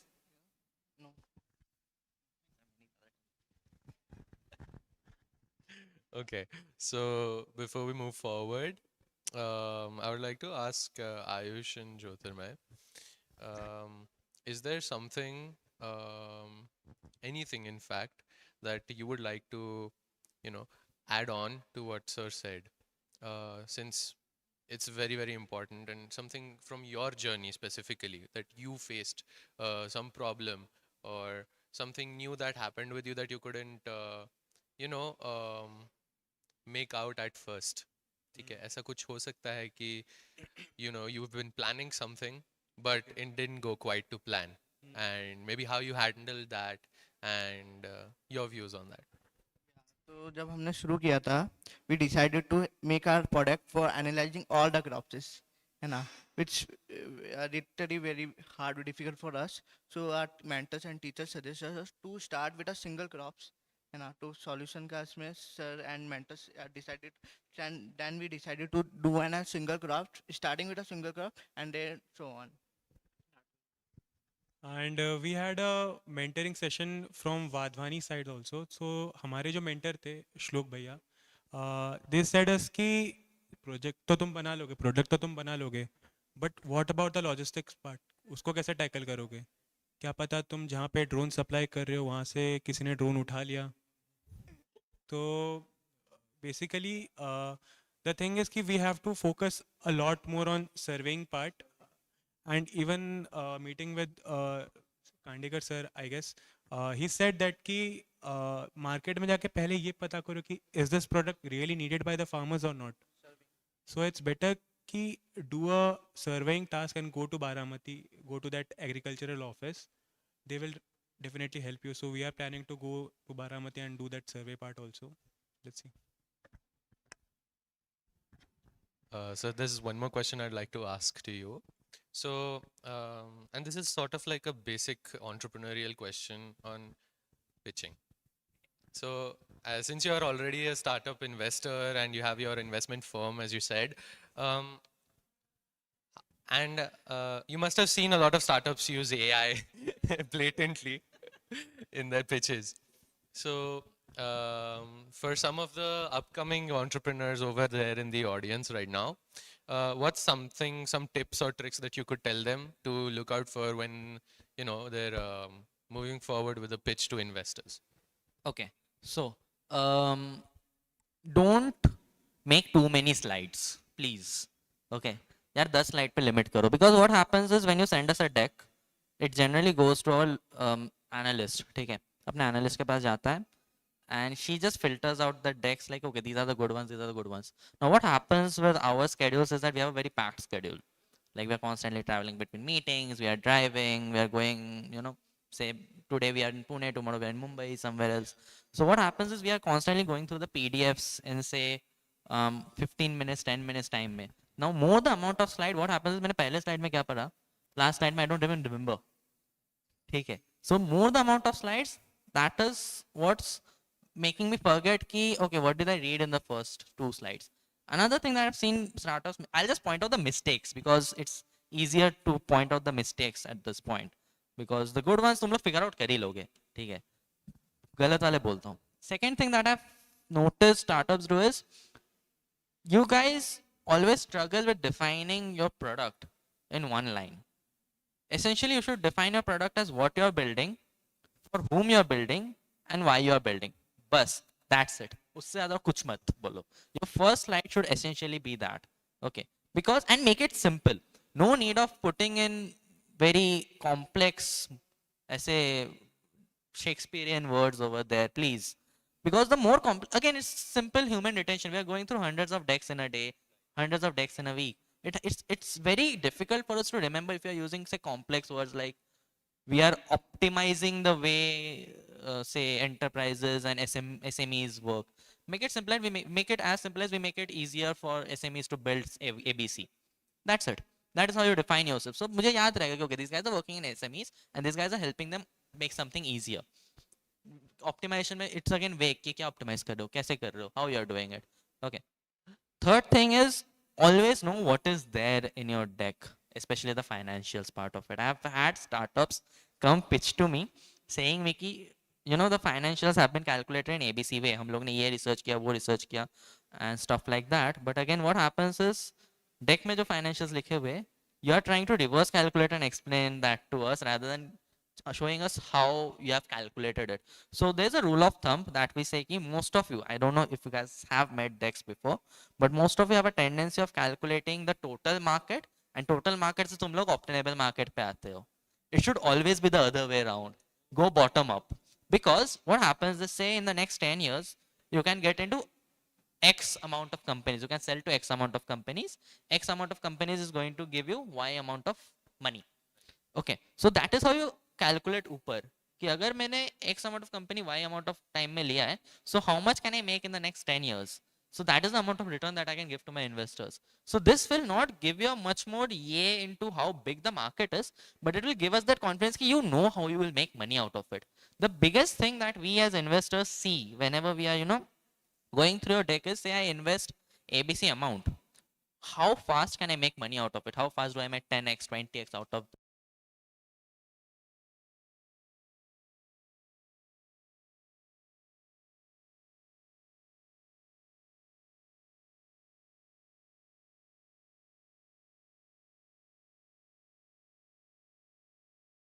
all right. Most of the times we have had startups come to us without a demo as well, and that works. That absolutely works if you have the clarity on what you want to build. Okay. And another thing that was there is few years back, few years when एक साल पहले तक, there was this thing that we used to call a founder pedigree. ठीक है. I think I have had that founder pedigree का luck because I sold off my first company when I was in college. I was in third year of college, so I have had that founder pedigree wala thing, but that has also gone down with the advent of AI. Okay.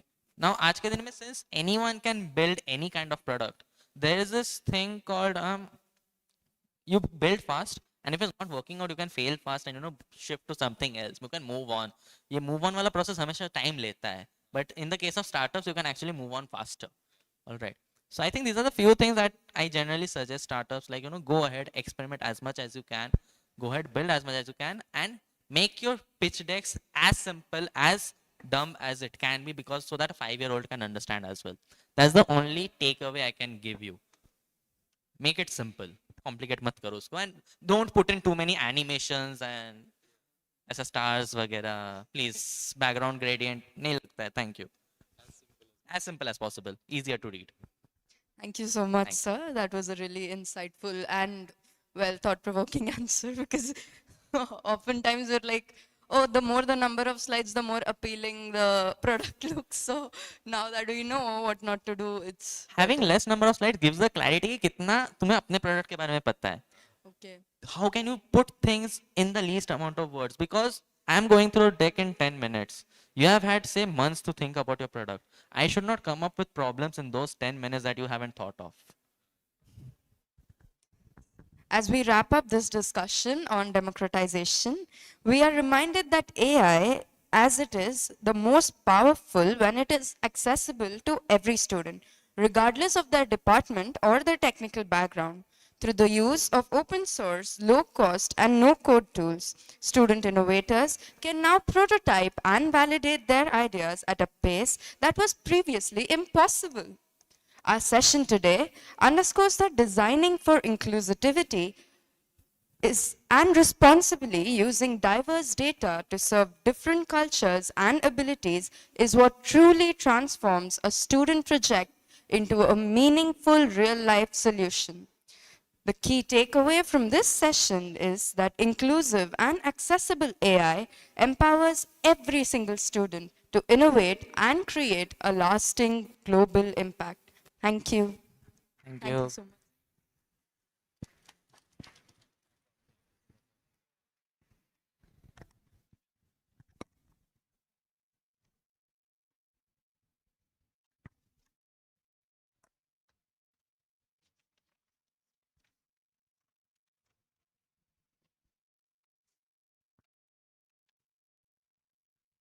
All right. As we move into our final session for the day, we address the most critical responsibility facing any founder today: ethics and safety. For the next generation of AI founders, ethics is not just a compliance checkbox to be ticked later. It has to be a fundamental design choice that must be made on day one. Today, we will be discussing why building safe AI is actually the fastest path to trust and long-term impact. We will explore common ethical blind spots and how students can be transparent, accountable startups that concern themselves with social good as much as they care about scalability. To guide us through this complex but essential landscape, we are honored to have with us Dr. Shirish Karande.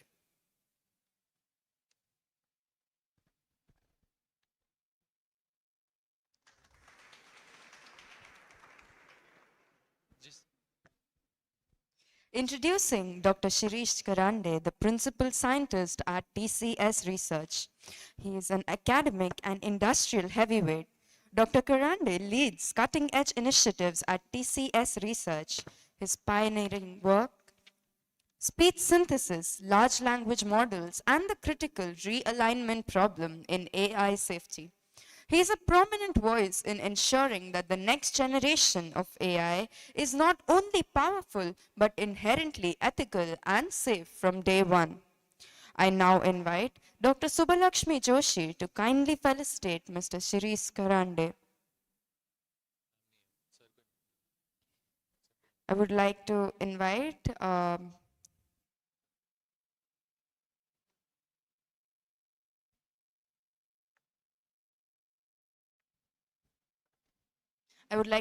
Dr. Vinod Shastri to kindly felicitate, sir.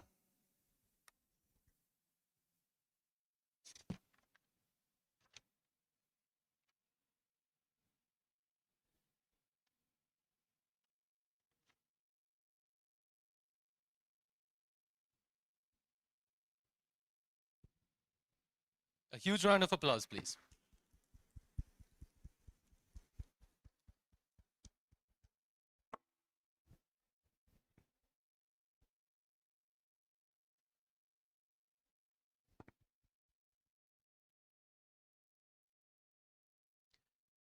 Calling up next, our team Astra, representing the cutting edge of impact-driven development. Team Astra is led by Mehak Shukla and Shubh Kesarwani.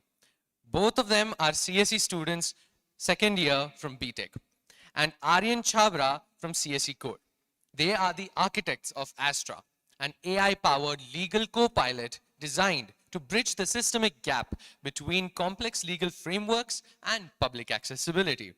By empowering both legal professionals and non-experts with reliable, real-time guidance, Team Astra is demonstrating how ethical AI design can foster trust and social equality. So let's get this panel started.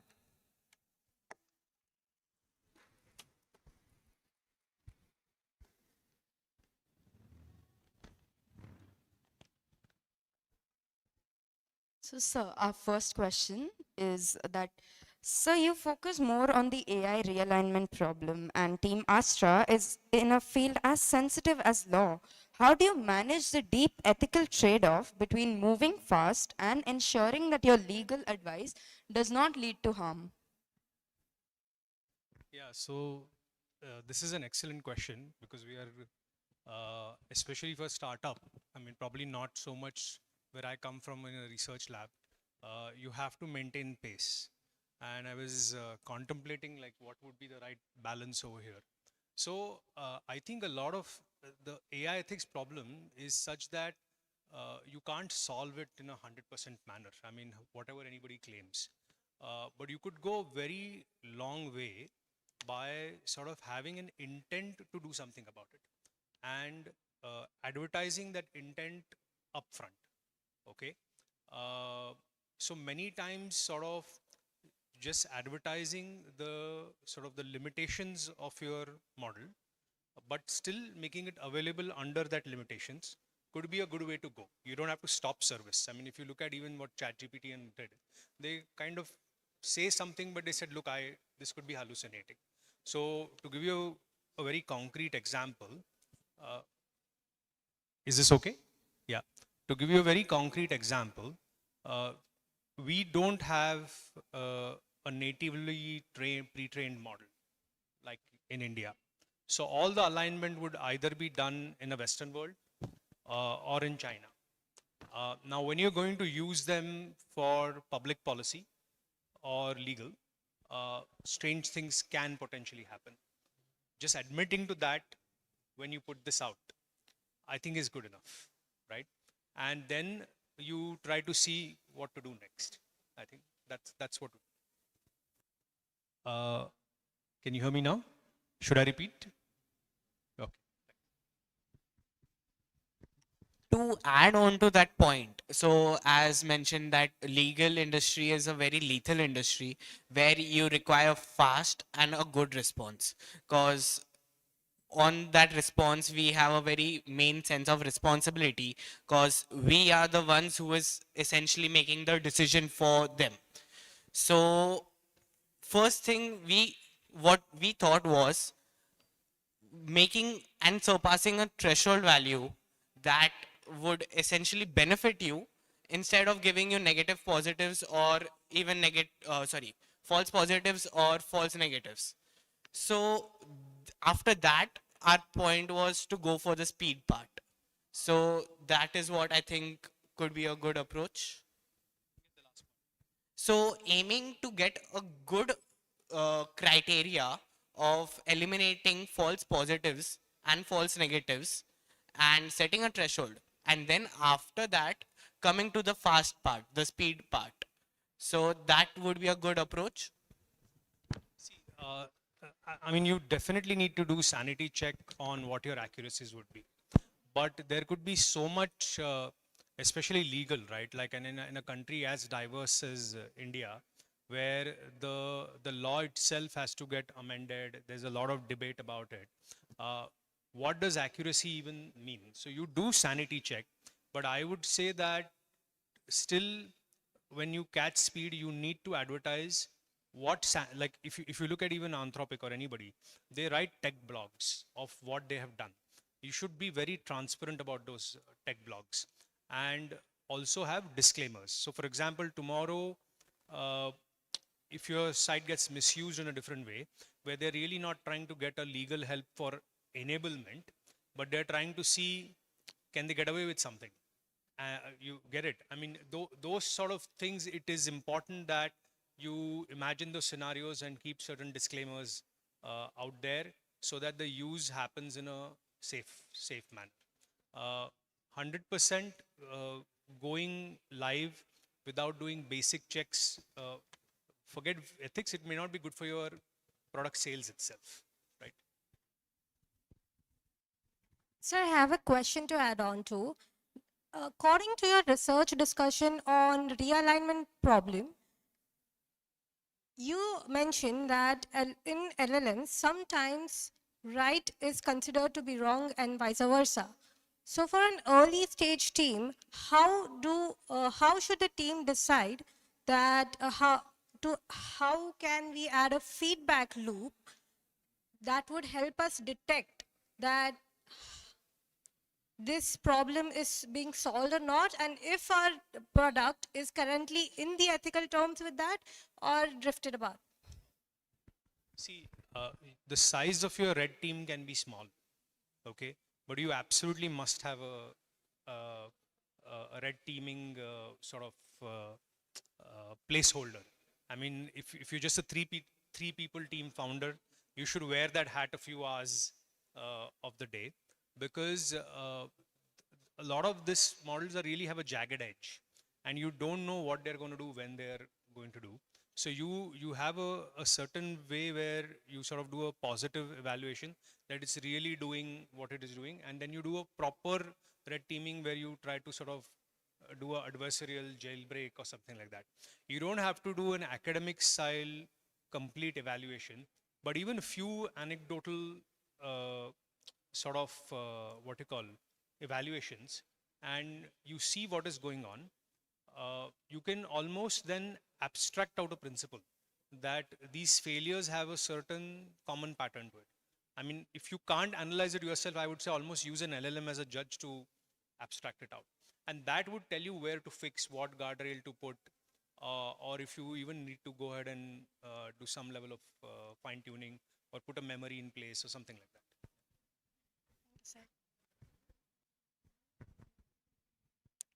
All right. So thank you for cross questioning and clearing your doubts. Absolutely. And thank you for answering. So I would like to ask the team Astra about how they came about to, coming. Why Astra and why this legal field specifically? Like, All was right. there specifically a gap which you saw where you decided that, maybe this needs to be solved, right? So what was that journey like? How did you come up to be a startup like today? All right, so it could sound a bit funny, cause like it is. Um, the social media is full with like AI is going to take up jobs of computer science students, right? So one day around, we sat down and we were thinking, why just computer science students? Why not increase the automation area? Why not ease around life of more people? Add more facilities to areas which are not yet more automated and targeting audience which do actually need automation. Because in fact, in legal industries, you literally sell your time. For a lawyer, time is money, quite literally. So that's one aspect which we thought about. Let's now automate legal industries. Because if I introduce automation in legal industries, I'm saving time of many lawyers, which they then can give it to more learnings, more practices, and maybe also increase their clients. So that is how Astra came up and became a legal advisor. Actually, I have a question. So your customer segment is mainly lawyers right now. Have you thought of customer segment? I don't know how you'll make money out of it, but maybe NGOs or governments or government schemes where many Indians today are still not aware of their law and what could be their rights and how they can. Any thoughts on that? So one big issue which we faced was the laws with legal and AI in legal industries is that it comes under advertising. So we would know that in India we can advertise legal firms and CA firms. So that's the big issue. Like if we are in collaborative with a firm, so we can't actually advertise ourselves as well. So our customer base was like, we would help you automate your workflows. And also, if there's a common man coming to us, he should also get his legal need checked up. If anything he requires a quick need, like I'm sitting in this panel discussion and I need some legal advice and I need to respond to you quickly. So he should also have some one to go to. Because like in India, not everyone has a lawyer on a call or of or maybe not everyone can afford them. Like there are many students who go abroad to study and they have problems with their visa because they take up jobs there and then you have to switch your visa. So, and out of India, the law is very pricey, very costly as well. So hiring a lawyer at that right point of time where you need the help with visa would be critical. So that's one of the criteria as well. Sir, since you have a lot of experience into auditing, if you were to audit Team Astra's project or their data, what would be the ethical blind spots that you would look for first, and how would you advise them to build transparency into their code from day one so that they do not face any law problems in the future? So I think they've done some of their homework well. So my wife is a CA and she can't advertise. So I didn't know that was true for lawyers also, correct? So I would check for the regulations of the country, all right? And definitely have at least one or two lawyers as red teaming to make sure they're checking the responses of your product and they're also checking whether you yourself are legally clean or not. I will most certainly look for certain biases. I don't know what your underneath model is, but if it is, there's a chance that it is biased by what data is on the internet, which would probably be based on the law or Reddit discussions or something on the Western world. It could mix laws in the sense that it will hallucinate in a way by which it will apply an American law in the middle of a Indian law, or it will fall back to morality instead of a law. So you should just imagine up these cases and plug them. Have uh, have ways by which, though you are powering by LLMs, you kind of eventually fall back to formal reasoning, if wherever it is possible. Okay, though it is old school, have a neurosymbolic approach is what my suggestion. The second is the interaction mechanism. Okay, uh, you don't want psychophancy, and you don't want rudeness either.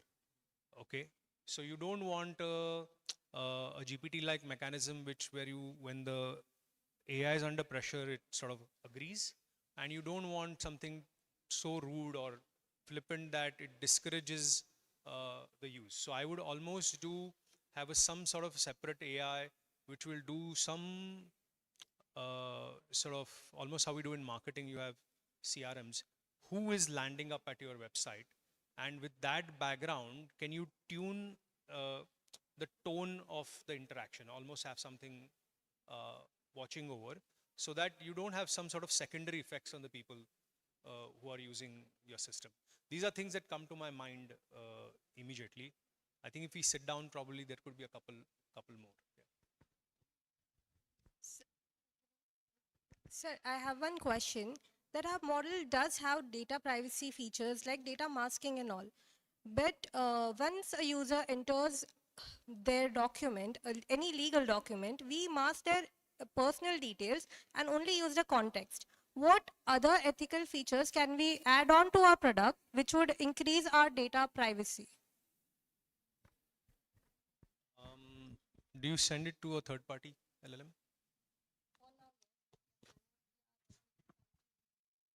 Okay, so if you're sending it to a third-party LLM, you need to either batch your queries or kind of break it down, shard it, do something so that a third party also cannot reconstruct what is going on.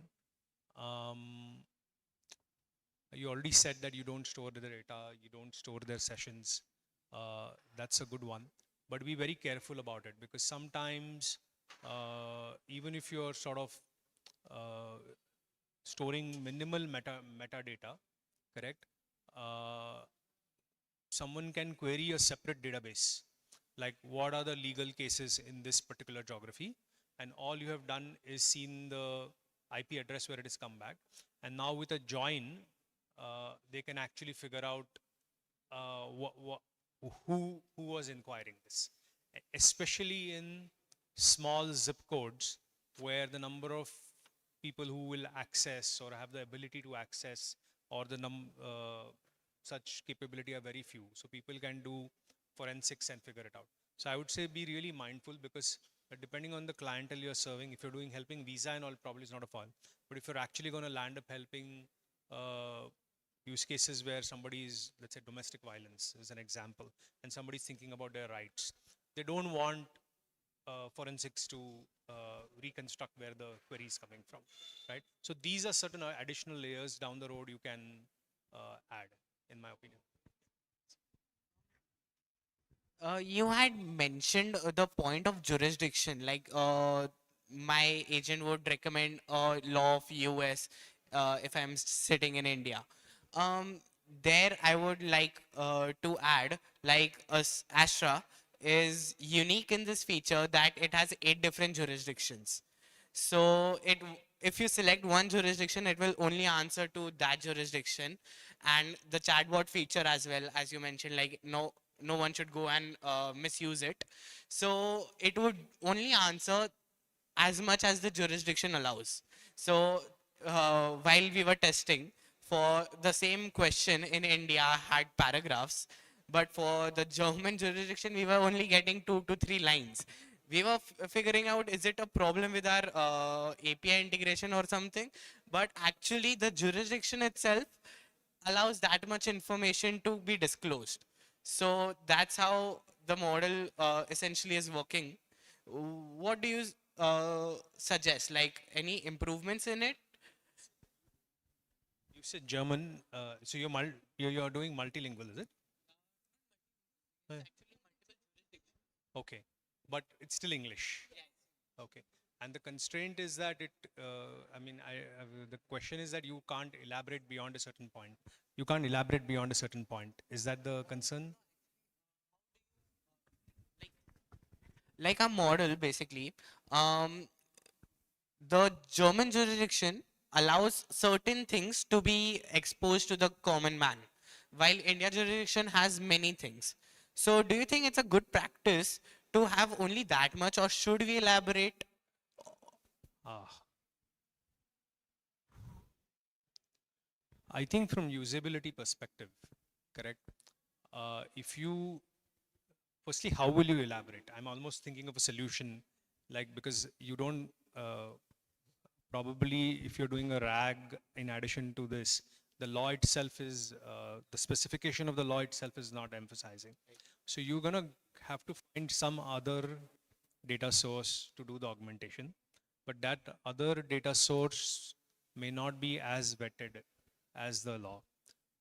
So I think, to drive up your usability, correct, both from a, let's say, end consumer use and a lawyer as a assistance, if you can add more assistance, 100% the usability will go up.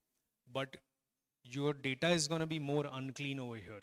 So you need to, I think, add citations if you can, as to where, like if you're giving an answer, where is the source of information for that answer coming from, correct? That this is really coming from sort of actual official codified law, and this is maybe coming from certain discussions on which we have trained, or we have had lawyers give us some metadata, it's our personalized data and something like that. And if you actually are able to kind of curate this data, clean it up in whatever way, I think that's a great edge, because at the end of the day, proprietary data, nothing gives you a moat like proprietary data, right? Yeah. So I have a question for you. Like, there are many agentic AIs. So what do you think? How far will this go? Like, uh, in the backend, we are using ChatGPT only. So how can, like, yeah, how far will it go? I mean, you're worried about being a thin layer. You're worried about being a thin layer on top of ChatGPT. I think it's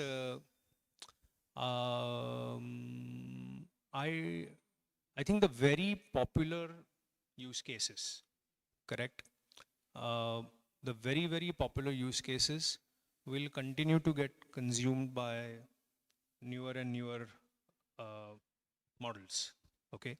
Because essentially what they are doing is, I think, I'm guessing over here, but that when they retrain, you have this, you're adding this ability to take much more long-term planned actions, but it can't do everything diverse, correct? So it's still going to not cater to every unique case. So I think thin layers will still exist, okay? Thin layers will not exist on LRMs, because I think they'll be too, what you call, sometimes too over programmed.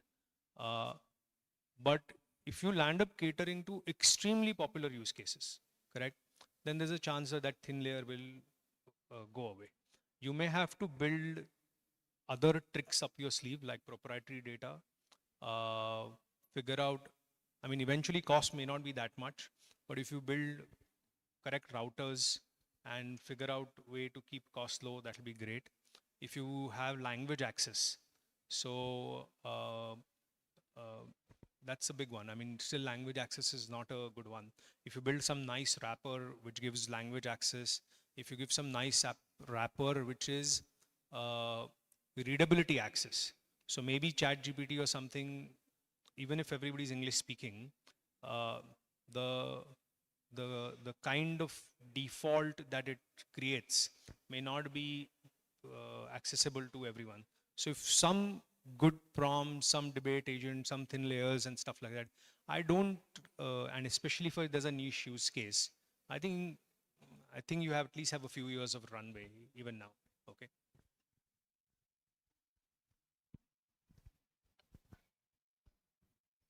So thank you for your insights, sir. This was a wonderful answer, and I'm sure the team would have learned a lot from it. And saying that, next, I would like to conclude today's session. So our final session has established for the next generation of founders that ethics must be a fundamental design choice rather than a compliance checkbox. We have explored how prioritizing safety and transparency from day one is important rather than choosing speed over it. It is what builds the credibility and trust required to scale a startup, especially a legal one, very effectively. By implementing the simple governance practices early on, student startups can turn responsible AI into a significant competitive advantage that attracts investors and aligns innovation with the greater social good. One key takeaway that I would like to point out for today is that building ethical and safe AI is not a delay. It is the fastest path to achieving trust and scalable impact.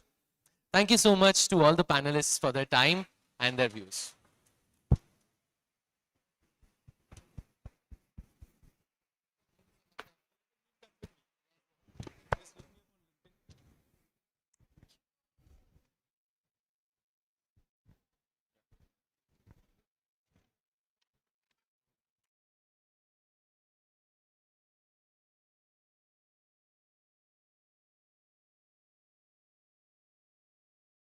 The AINI 2026, it is an honor to propose this vote of thanks for what has been an extraordinary day of dialogue and discovery.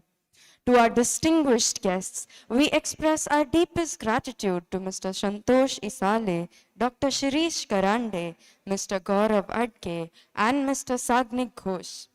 Your insights into ethical innovation, democratized AI, and the bridge between academia and industry have provided us with a roadmap for national impact. To the leadership of MIT WPU, a sincere thank you to the MIT World Peace University for hosting this official pre-summit event at St. Jnaneshwar Hall. Your commitment to nurturing human capital and fostering an innovation engine is truly inspiring. We thank Dr. Vinod Shastri and Dr. Shubhalakshmi Joshi for their expert facilitation and for consistently championing the student-led startup ecosystem. And to our student innovators, the founders of CropMind, Mai, and Astra, thank you for demonstrating that students are not just future contributors, but active stakeholders in AI today. Your ventures embody the very spirit of inclusive and impact-driven innovation. To the organizing committee and the audience, thank you to the researchers, faculty, and the students whose participation has made this event a resounding success. We look forward to seeing these actionable insights contribute to the India AI Impact Summit 2026. Thank you.